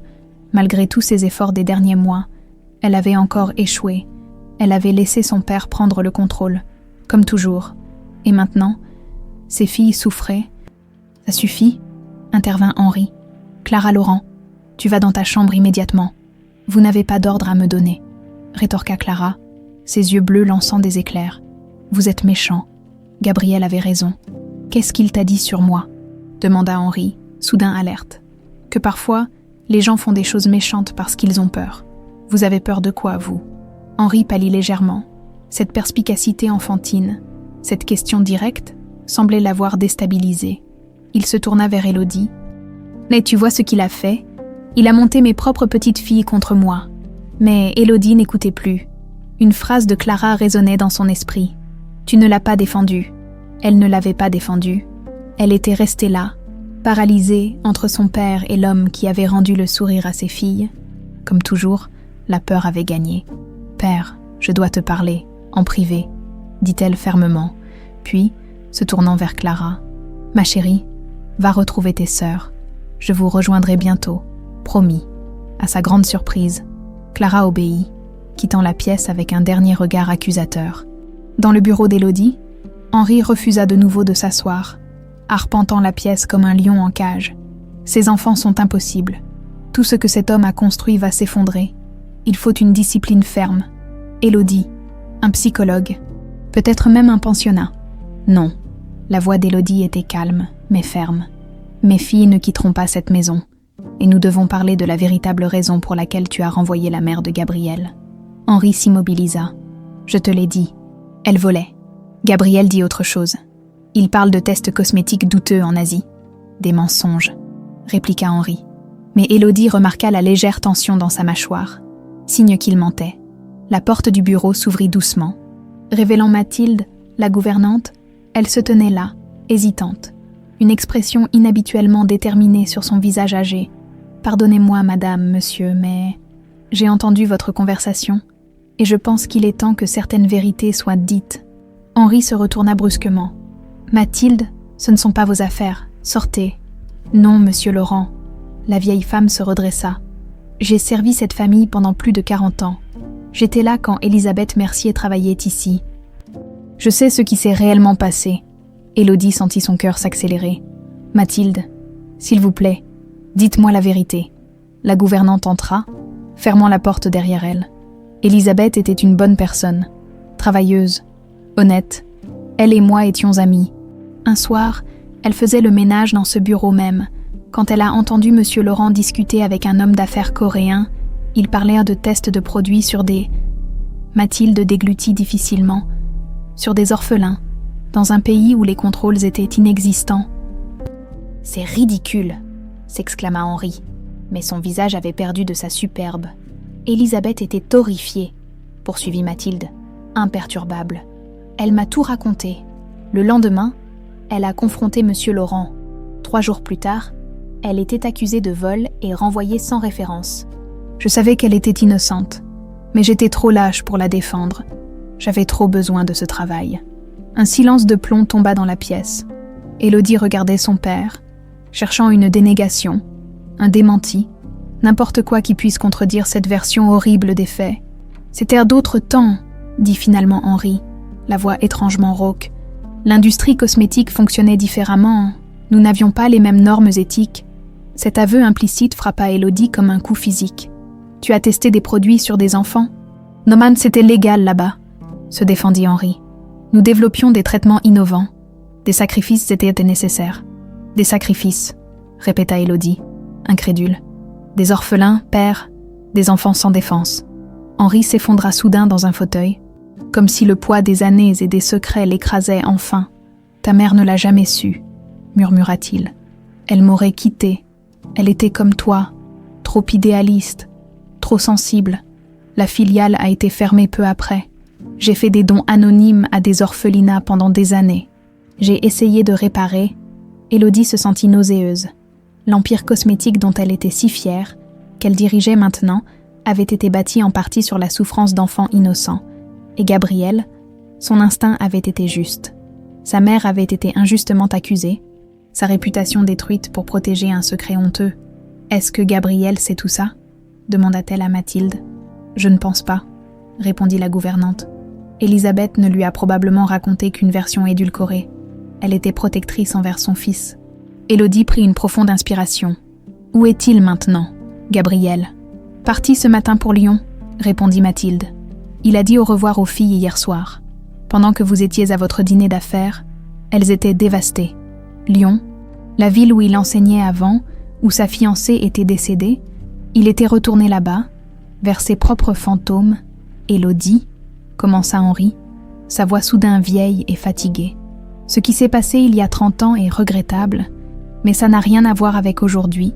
Cet homme, ce Gabriel, il n'est pas fait pour notre monde. Notre monde, répéta Élodie avec amertume. Un monde bâti sur des mensonges et des sacrifices d'innocents. Elle se dirigea vers la porte, mais Henri la retint par le bras. « Où vas-tu ? Oh, voir mes filles. leur dire la vérité, puis décider quoi faire concernant Gabriel. Tu ne peux pas leur parler de ça. Elles sont trop jeunes. Élodie se dégagea doucement. Pas cette vérité-là, père. Juste celle dont elles ont besoin. Que j'ai eu tort de ne pas défendre Gabriel. Et que je vais essayer de réparer mon erreur. Dans la chambre de Chloé, où les triplés s'étaient réfugiés ensemble, Élodie trouva ses filles blotties sur le lit, silencieuses et abattues. Elles levèrent vers elle des regards méfiants lorsqu'elle entra. « Mais chérie, je dois vous parler. Tu vas encore mentir ?» demanda Clara, toujours la plus directe. « Non, plus de mensonges. » Élodie s'assit au bord du lit. « J'ai eu tort de laisser grand-père renvoyer Gabriel. J'aurais dû le défendre, comme il vous a toujours défendu. » Les fillettes échangèrent des regards surpris. « Alors il va revenir ?» demanda Luna, un espoir fragile dans la voix. « Je ne sais pas, » admit Élodie. « Il est parti pour Lyon, mais je vais essayer de le retrouver, de lui parler, de lui demander pardon. »« On peut venir avec toi ?» demanda Chloé, rompant son silence pour la première fois depuis 3 jours. Élodie hésita, emmener ses filles à Lyon pour retrouver Gabriel. C'était irrationnel, impulsif, totalement contraire à ses habitudes. Henri serait furieux. « Oui, » dit-elle finalement, « nous irons ensemble. » Les visages de ses filles s'illuminèrent instantanément. Chloé se jeta dans ses bras, suivie de Luna, puis, après une hésitation, de Clara. Élodie les serra contre elle, respirant leur odeur d'enfant, sentant leur petit corps confiant contre le sien. « Mais d'abord, » ajouta-t-elle, « il y a quelque chose que je dois faire. » Dans le bureau, Henri n'avait pas bougé, fixant le vide comme un homme brisé. « Je pars pour Lyon, » annonça Élodie, « avec les filles. » Il leva lentement les yeux. « Tu fais une erreur. »« Non, père. Pour la première fois depuis longtemps, je crois que je fais exactement ce qu'il faut. » Elle s'agenouilla devant lui, prenant ses mains dans les siennes, un geste qu'elle n'avait pas fait depuis l'enfance. Ce qui s'est passé il y a 30 ans était mal, terriblement mal. Mais je ne te juge pas. Ce que je te demande maintenant, c'est de ne pas me juger non plus, de me laisser suivre mon cœur, comme maman l'aurait voulu. Henri parut vieillir de 10 ans en quelques secondes. « Ta mère » murmura-t-il. « Elle me manque tous les jours. Elle aurait su quoi faire. Elle aurait aimé cet homme. N'est-ce pas, ce Gabriel ? Je crois que oui. » Henri serra faiblement ses mains. « Va le retrouver, alors. Mais promets-moi d'être prudente. Les hommes peuvent décevoir, Élodie. Je suis bien placée pour le savoir. » C'était le plus proche d'une bénédiction qu'Henri Laurent pouvait offrir. Élodie l'accepta avec gratitude, comprenant pour la première fois que son père, malgré ses erreurs, l'aimait à sa façon imparfaite. En sortant du bureau, elle trouva Mathilde qui l'attendait dans le couloir. « Je sais où le trouver à Lyon », dit simplement la gouvernante. Gabriel prie souvent à l'église Saint-Jean, dans le vieux Lyon. Il m'a dit que c'était là qu'il avait demandé Mélanie en mariage. Élodie la remercia d'un signe de tête, trop émue pour parler, puis elle retourna vers ses filles, vers cette nouvelle aventure qui les attendait. Pour la première fois depuis que Paul était parti, elle sentait une étrange légèreté, comme si un poids invisible avait été retiré de ses épaules. Ce soir-là, alors qu'elle préparait une petite valise pour Lyon, son téléphone sonna. C'était son assistante à Paris. « Madame Laurent, le contrat avec les Japonais. Vous deviez le signer demain. » Élodie regarda par la fenêtre, vers la serre illuminée par la lune.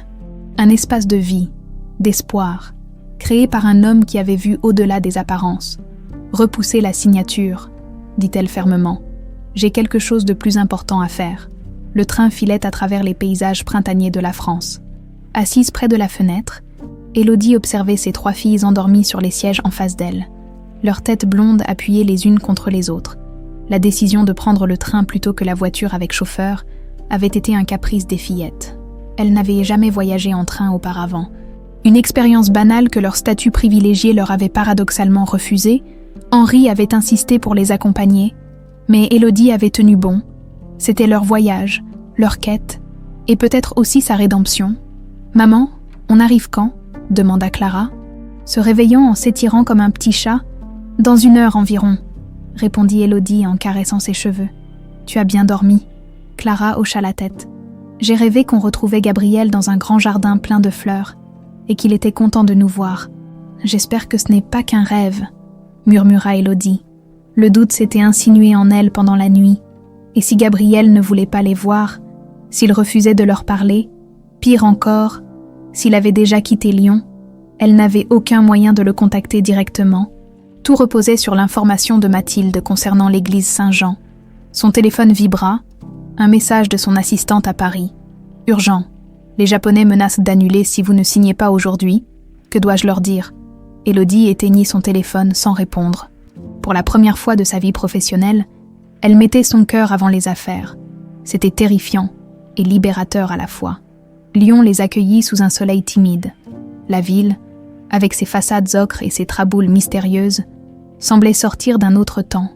Élodie avait réservé des chambres dans un petit hôtel du Vieux Lyon, à quelques pas de la cathédrale Saint-Jean. « On va directement le chercher ?» demanda Luna, impatiente, alors qu'ils déposaient leurs bagages. « Nous allons d'abord nous rafraîchir un peu, » tempéra Élodie. « Puis nous irons à l'église. » Elle avait besoin de ce délai, de ces minutes supplémentaires pour rassembler son courage. Que dirait-elle à Gabriel quand elle le verrait? Comment pourrait-elle réparer le mal causé par sa lâcheté? L'église Saint-Jean se dressait, massive et sereine, au cœur du quartier médiéval. Ses pierres dorées par le temps semblaient imprégnées des prières de siècles de fidèles. Les fillettes, d'habitude si bavardes, se turent en entrant, impressionnées par la solennité du lieu. L'intérieur était frais et paisible, éclairé par des vitraux qui projetaient des taches de couleur sur les dalles. Quelques personnes étaient disséminées dans les bancs, certaines en prière, d'autres simplement en contemplation, mais aucune silhouette masculine familière. « Il n'est pas là », chuchota Clara, déçue. « Attendons un peu », suggéra Élodie. « Asseyons-nous. » Elles prirent place dans un banc, au milieu de la nef. Les fillettes, même Clara, restaient sages, comme si elles comprenaient l'importance de ce moment. Élodie se surprit à fermer les yeux, à joindre les mains comme elle avait vu Gabriel le faire tant de fois avec ses filles. Non pas pour prier, elle n'était pas croyante, mais pour trouver en elle la paix nécessaire à cette rencontre. « Maman », chuchota soudain Chloé, tirant sur sa manche. « Regarde !» Élodie ouvrit les yeux et suivit le regard de sa fille. Là, à genoux devant l'autel, se trouvait Gabriel. Sa silhouette était reconnaissable entre mille, les larges épaules légèrement voûtées, la tête inclinée dans une posture de recueillement profond. Les triplés se levèrent d'un même mouvement, mais Élodie les retint doucement. « Attendez », murmura-t-elle. « Laissons-lui un moment. » Gabriel semblait perdu dans sa prière, comme détaché du monde. Élodie l'observa, frappée par l'intensité de sa présence même dans l'immobilité.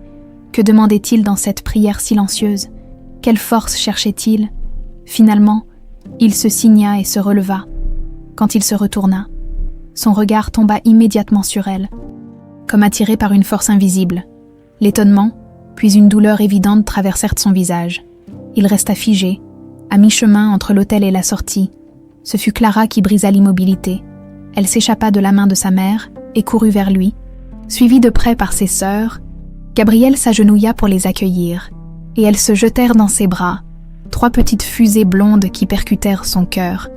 Élodie se leva à son tour, s'approchant lentement. Gabriel la regardait par-dessus les têtes des fillettes. Ses yeux bleus emplis d'une question muette. « Bonjour Gabriel », dit-elle simplement. « Madame Laurent », répondit-il, formel malgré l'émotion évidente dans sa voix. « Quelle surprise ! Tu nous as manqué !» s'exclama Luna. « Tellement manqué. Le jardin est tout triste sans toi », ajouta Chloé. « Et maman aussi », compléta Clara avec sa franchise habituelle. Un léger sourire passa sur les lèvres de Gabriel à ces mots, mais il s'effaça rapidement. Il se releva, gardant une distance respectueuse avec Élodie. « Pouvons-nous parler ?» demanda-t-elle doucement. « Dehors, peut-être. » Il hésita, puis acquiesça. Ils sortirent de l'église, les fillettes gambadant devant eux sur le parvis ensoleillé. La place était animée. Des touristes flânaient, des musiciens de rue jouaient. « Je ne m'attendais pas à vous voir ici », dit finalement Gabriel. « Toutes les 4. Nous devions venir », répondit Élodie. « J'ai découvert la vérité, Gabriel, sur votre mère, sur ce que mon père a fait. » Il la regarda, surpris. « Comment ? Mathilde ? Elle était amie avec votre mère. Elle savait tout. » Gabriel détourna les yeux, fixant les façades colorées des maisons Renaissance qui bordaient la place. « Ma mère ne m'a jamais raconté tous les détails, » dit-il à voix basse. Juste qu'elle avait été accusée injustement, que votre père l'avait renvoyée pour couvrir quelque chose. Elle ne voulait pas que je porte ce fardeau. Mais quand elle est morte, j'ai trouvé son journal. Elle y mentionnait des tests sur des orphelins, une filiale en Corée. C'est vrai, admit Élodie, la gorge serrée. Mon père a confirmé, c'était il y a 30 ans. Mais cela ne l'excuse en rien. Ce qu'il a fait à votre mère était impardonnable. Gabriel la regarda longuement. Ce n'est pas pour ça que vous êtes venu, n'est-ce pas? Pas seulement pour me dire que vous savez maintenant que ma mère était innocente. Non, admit Élodie. Je suis venue pour vous demander pardon, pour vous dire que j'ai eu tort de ne pas vous défendre, que j'ai été lâche. Vous n'avez pas été lâche, répondit-il doucement. Vous avez été prudente, avec votre père, avec vos filles. C'est normal. Ce n'est pas normal d'abandonner quelqu'un qui a tant donné à ma famille, quelqu'un qui a rendu le sourire à mes enfants. Elle hésita, puis ajouta plus bas. Quelqu'un qui m'a fait sentir vivante à nouveau. Leurs regards se croisèrent, et dans celui de Gabriel, Élodie vit un mélange d'espoir et de résignation qui lui brisa le cœur. « Vos filles m'ont manqué », avoua-t-il. « Chaque jour, chaque heure. Et moi ?»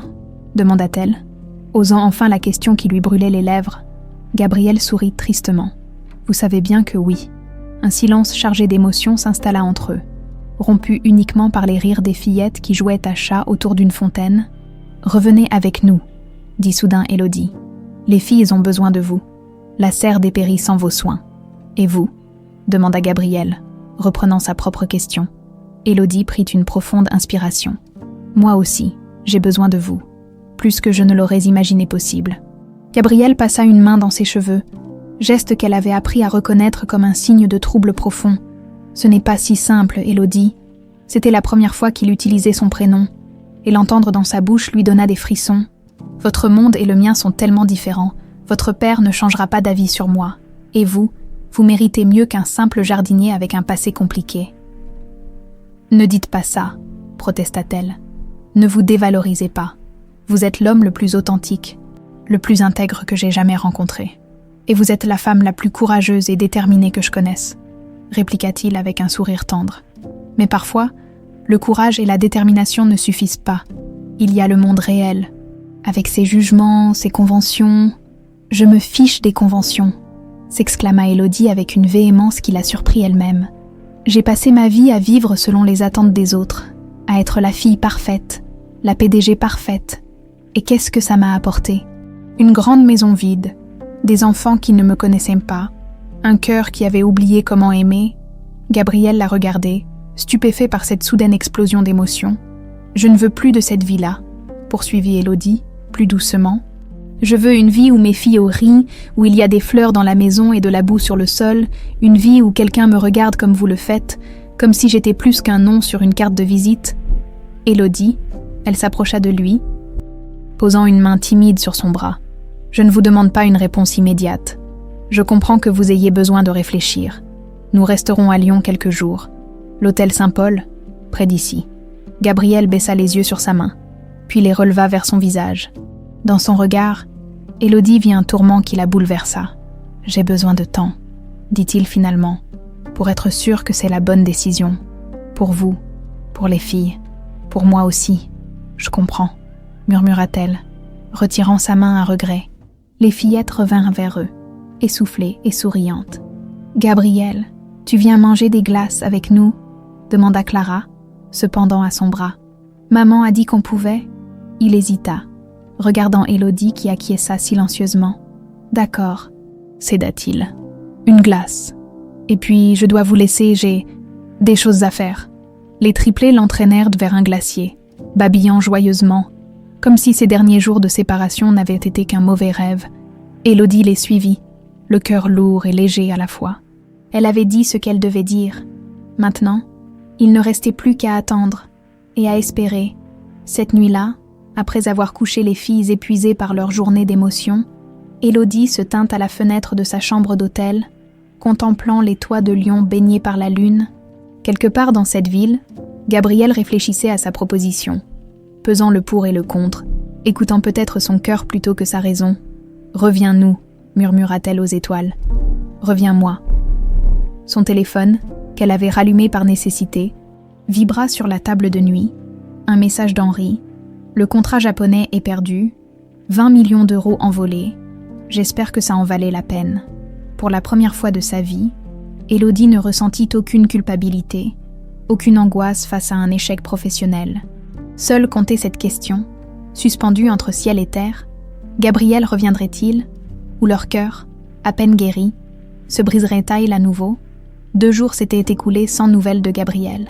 2 jours pendant lesquels Élodie avait joué les touristes avec ses filles, visitant la basilique de Fourvière, naviguant sur la Saône, explorant les traboules mystérieuses du Vieux Lyon, 2 jours où chaque silhouette masculine aperçue au loin faisait battre son cœur plus vite, avant la déception de réaliser que ce n'était pas lui. Ce matin-là, elle avait réservé une visite du musée des Beaux-Arts, espérant que l'art et la culture distrairaient les fillettes qui commençaient à s'impatienter. « Tu crois qu'il ne reviendra pas ?» demanda Clara tandis qu'Élodie brossait ses cheveux dans la chambre d'hôtel. La question, directe comme toujours, prit Élodie au dépourvu. « Je ne sais pas, ma chérie. Gabriel a beaucoup à réfléchir. Mais s'il nous aime vraiment, il n'a pas besoin de réfléchir, non ?» insista la fillette, avec cette logique enfantine qui va droit à l'essentiel. Élodie sourit tristement. Les adultes compliquent souvent les choses simples. « Comme toi ?» demanda Clara, levant ses yeux perçants vers sa mère. « Oui, comme moi », admit Élodie. « J'ai passé beaucoup de temps à fuir ce qui était pourtant évident. Que tu nous aimes, que j'avais besoin de vous montrer que je vous aime, et que j'avais peur d'aimer à nouveau. » Clara hocha la tête, satisfaite de cette réponse. « J'ai une idée, » annonça-t-elle soudain. « Et si on allait à l'école où Gabriel travaillait avant, peut-être qu'il y est retourné. » Élodie suspendit son geste, surprise par cette suggestion. L'école, bien sûr. Gabriel était enseignant avant la mort de sa fiancée. Il avait peut-être renoué avec ses anciens collègues. « Tu es brillante, Clara », dit-elle en embrassant le front de sa fille. « C'est une excellente idée. » Après quelques recherches et un appel à Mathilde qui connaissait le nom de l'école, elles se retrouvèrent devant une petite école primaire de la Croix-Rousse, quartier populaire perché sur la colline qui dominait Lyon. L'établissement, modeste mais accueillant, résonnait des cris joyeux des enfants en récréation. « Comment on fait pour entrer ?» demanda Luna, collant son nez aux grilles. « On va simplement se présenter à l'accueil », répondit Élodie, ajustant nerveusement sa tenue. Pour l'occasion, elle avait troqué ses tailleurs habituels contre un simple jean et un chemisier blanc, tenue qui lui donnait l'air plus jeune, plus accessible. Les fillettes, elles, portèrent des robes printanières identiques qui ne manquaient jamais d'attirer l'attention. 3 petites princesses blondes au visage d'ange.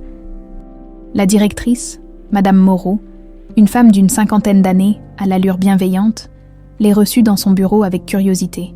Gabriel Mercier, bien sûr que je le connais, c'était l'un de mes meilleurs enseignants. Les enfants l'adoraient. Était, nota Élodie. Il a démissionné après le décès de sa fiancée. Une tragédie. Mélanie enseignait également ici, en maternelle. Ils formaient un couple magnifique. La directrice soupira. Gabriel n'a pas supporté de rester dans cette école où tout lui rappelait Mélanie. Il est parti du jour au lendemain. Savez-vous s'il est revenu récemment ? Demanda Élodie, le cœur serré à l'évocation de cette Mélanie qui avait tant compté pour Gabriel. En fait, oui, confirma Madame Moreau à sa grande surprise. Il est passé hier. Il voulait voir l'ancienne classe de Mélanie. Je crois pour une forme d'adieu. C'est l'impression qu'il m'a donnée, comme s'il tournait une page. Il m'a même demandé si nous avions toujours besoin d'un enseignant pour la rentrée prochaine. Élodie sentit son cœur se serrer. Gabriel envisageait de revenir enseigner à Lyon, de reprendre sa vie d'avant, de les quitter définitivement.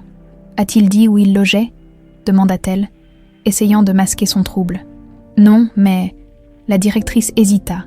S'il suit sa routine d'autrefois, il doit être en ce moment même au jardin des plantes. Il y passait tous ses mercredis après-midi, à dessiner les plantes rares. Les yeux d'Élodie s'illuminèrent. « Merci, Madame Moreau.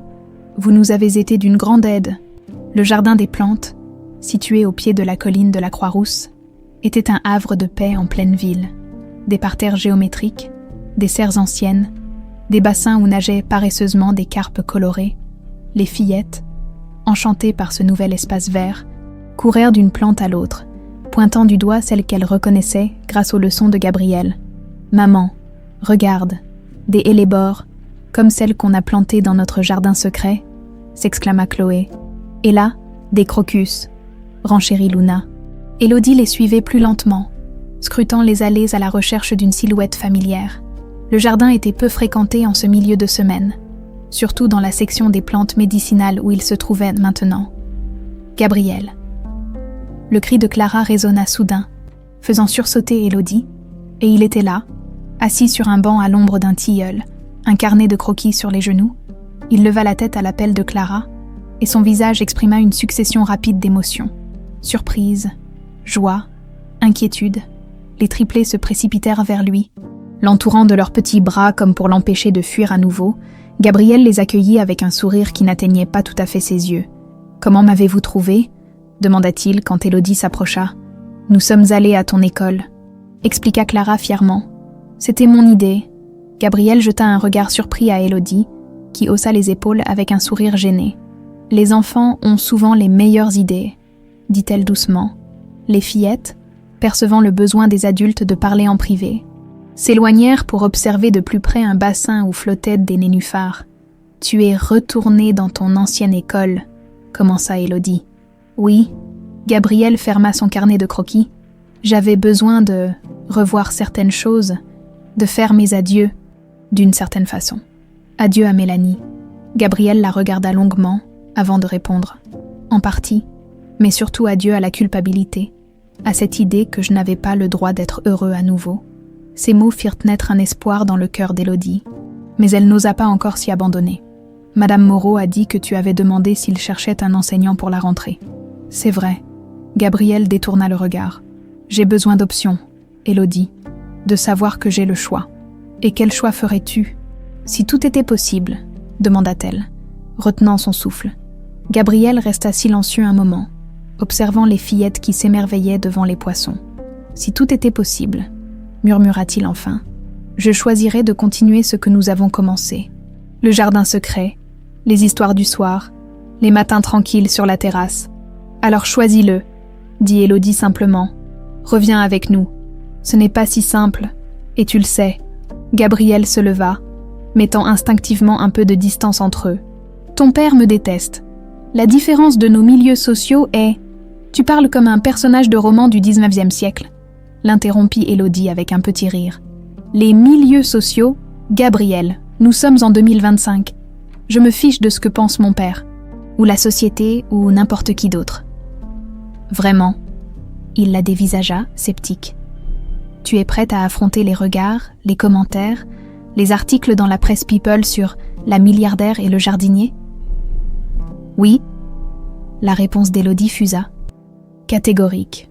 Si cela signifie que mes filles continuent de sourire comme elles le font maintenant, si cela signifie que je peux me réveiller chaque matin en me sentant vivante, elle s'approcha de lui, osant prendre sa main. « Je ne te demande pas de m'épouser demain, Gabriel, je te demande juste de nous donner une chance, de te donner une chance. » Leurs regards se croisèrent, et Élodie y vit un mélange de désir et de peur qui reflétait parfaitement ses propres sentiments.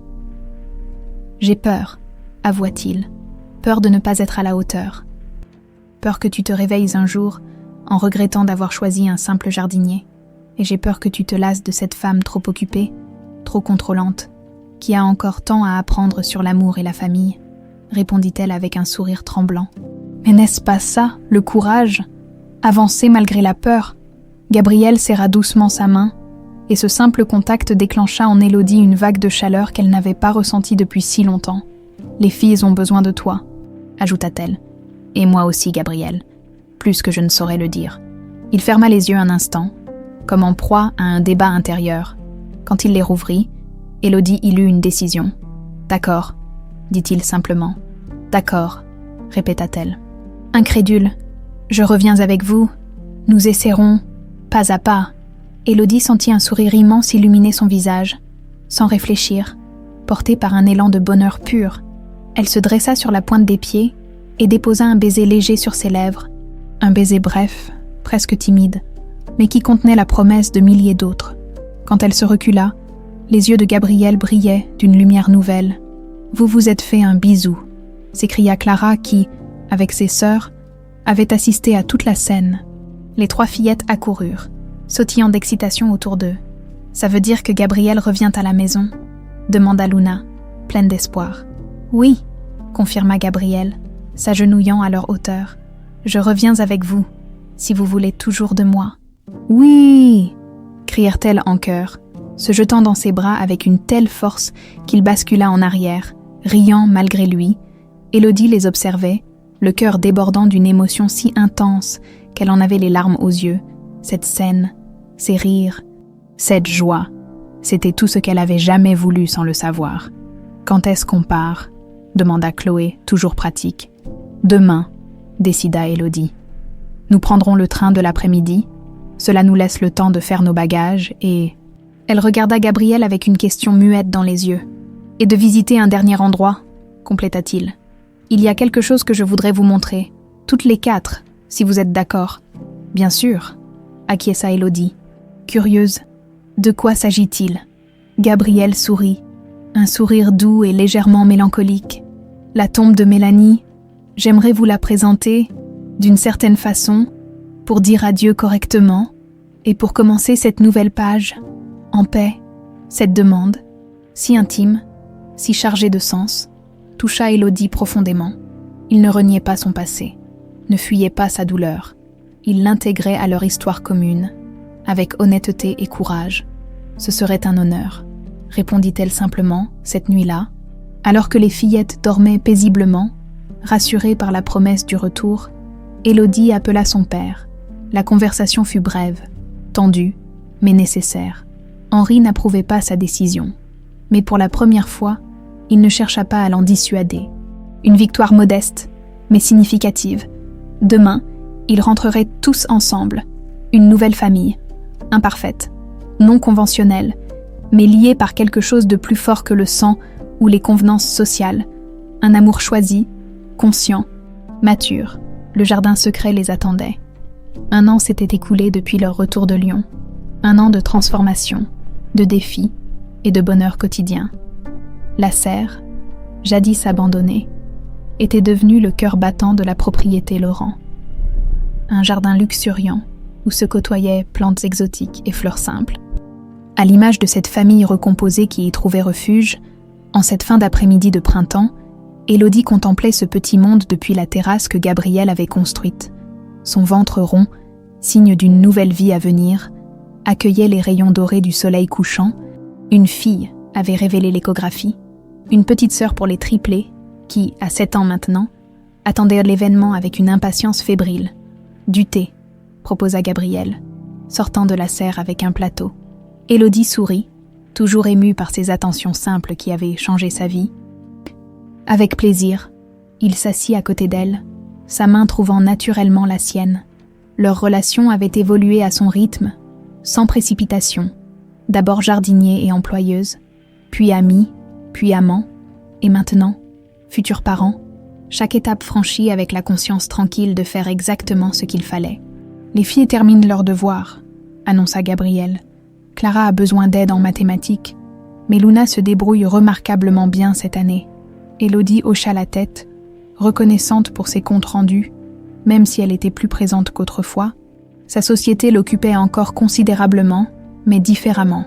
Elle avait appris à déléguer, à faire confiance, à distinguer l'urgent de l'important, et surtout, à rentrer pour le dîner. « J'ai reçu un message de mon père », dit-elle en sirotant son thé. « Il viendra demain. » Gabriel se raidit légèrement, malgré les mois écoulés.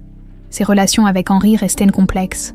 Le patriarche avait initialement refusé d'accepter leur relation, allant jusqu'à menacer de déshériter Élodie, puis la grossesse avait été annoncée, et quelque chose s'était brisé dans la résistance du vieil homme. « Il apporte un cadeau pour les filles », ajouta Élodie, « et il veut discuter avec nous de la fondation. » La fondation Laurent, créée 6 mois plus tôt, était le projet qui avait finalement réconcilié père et fille.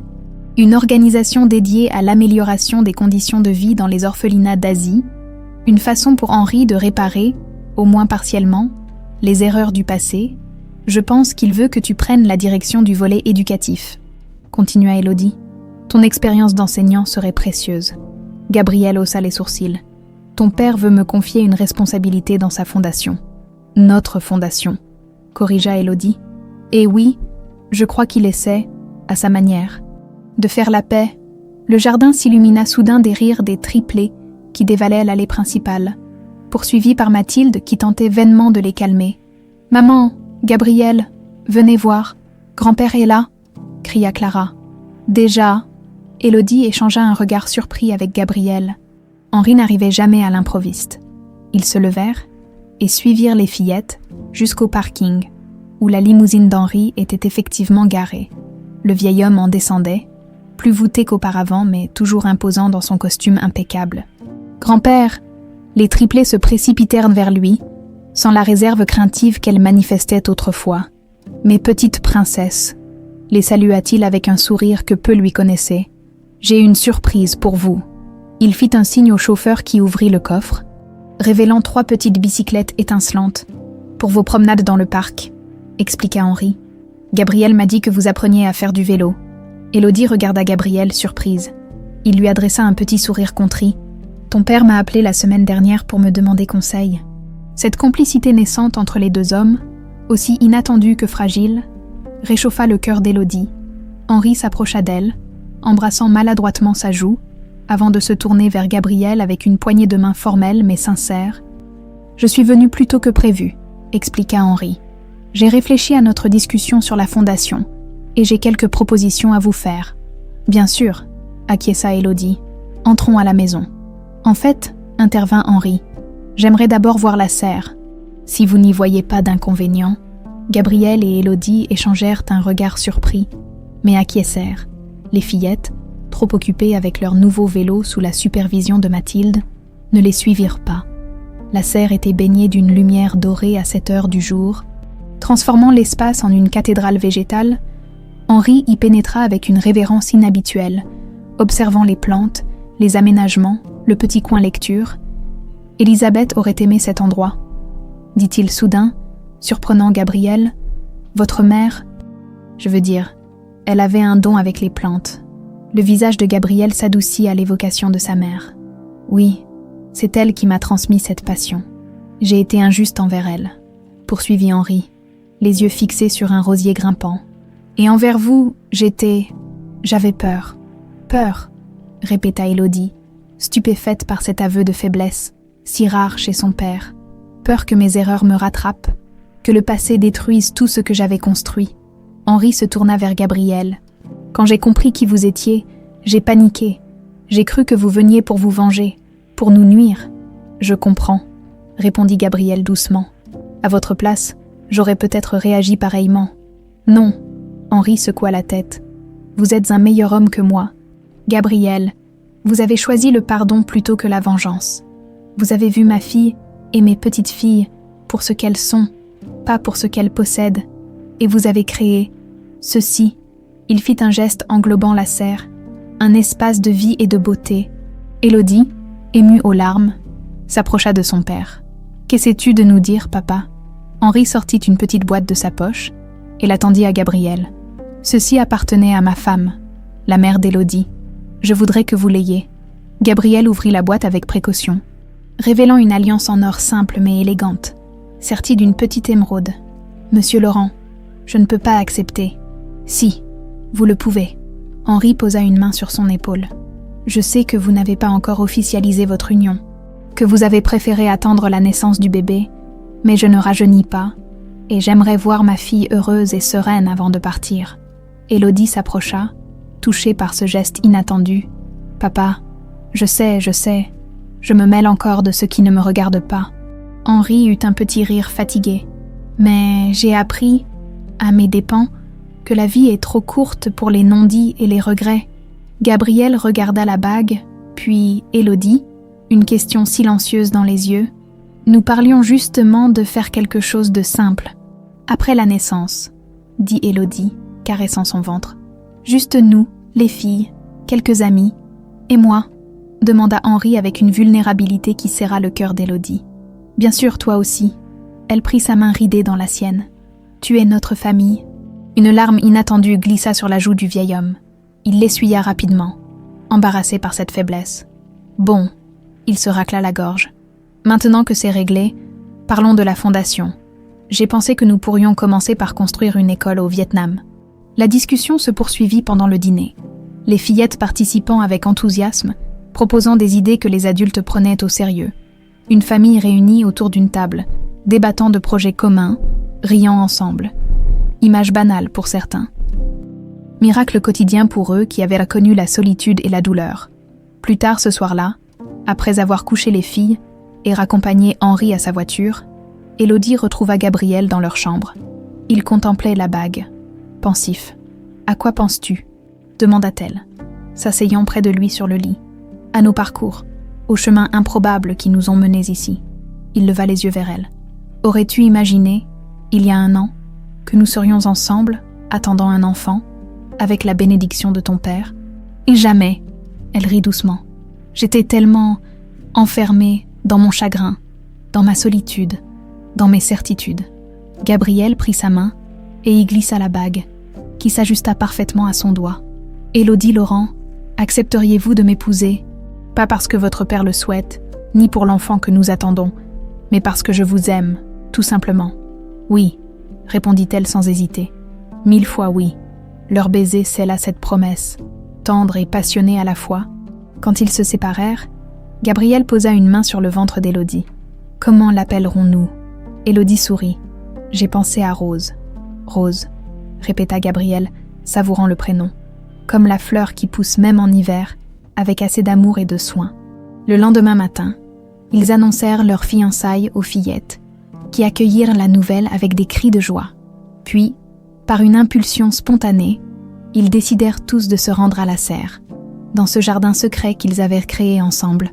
Les 5 s'agenouillèrent sur l'herbe tendre, comme lors de cette première rencontre qui avait tout changé. Gabriel prit la parole, guidant ce moment de recueillement comme il l'avait fait tant de fois. « Fermons les yeux, » dit-il doucement, « et pensons à quelque chose de beau dans notre vie. Quelque chose pour lequel nous sommes reconnaissants. » Chacun se tut, perdu dans ses pensées. Élodie, les yeux clos, sentait le soleil sur son visage, la présence rassurante de Gabriel à ses côtés, les mains de ses filles dans les siennes. Elle pensa à son père, finalement apaisé, à l'enfant qui grandissait en elle, à ce bonheur simple qu'il avait si longtemps fui. « Je suis reconnaissante pour notre famille, » murmura-t-elle. « Je suis reconnaissant pour cette seconde chance, » ajouta Gabriel. « Je suis reconnaissante pour les fleurs, » dit Luna. « Je suis reconnaissante pour les histoires, » ajouta Chloé. « Et moi, je suis reconnaissante que Gabriel ne soit pas parti pour toujours, » conclut Clara avec sa franchise habituelle. Ils rouvrirent les yeux, se souriant dans la lumière dorée du matin. Autour d'eux, le jardin secret fleurissait, vibrant de vie et de couleurs, image parfaite de leur amour qui avait germé dans l'hiver de leur cœur et s'épanouissait maintenant sous le soleil de leurs jours meilleurs.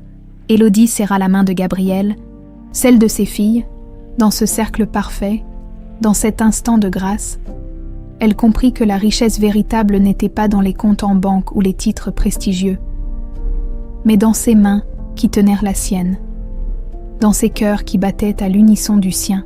« Amen », dit-elle simplement, et ce mot, qu'elle n'avait jamais prononcé auparavant, résonna dans la serre comme une promesse, comme un nouveau commencement, comme une prière enfin exaucée,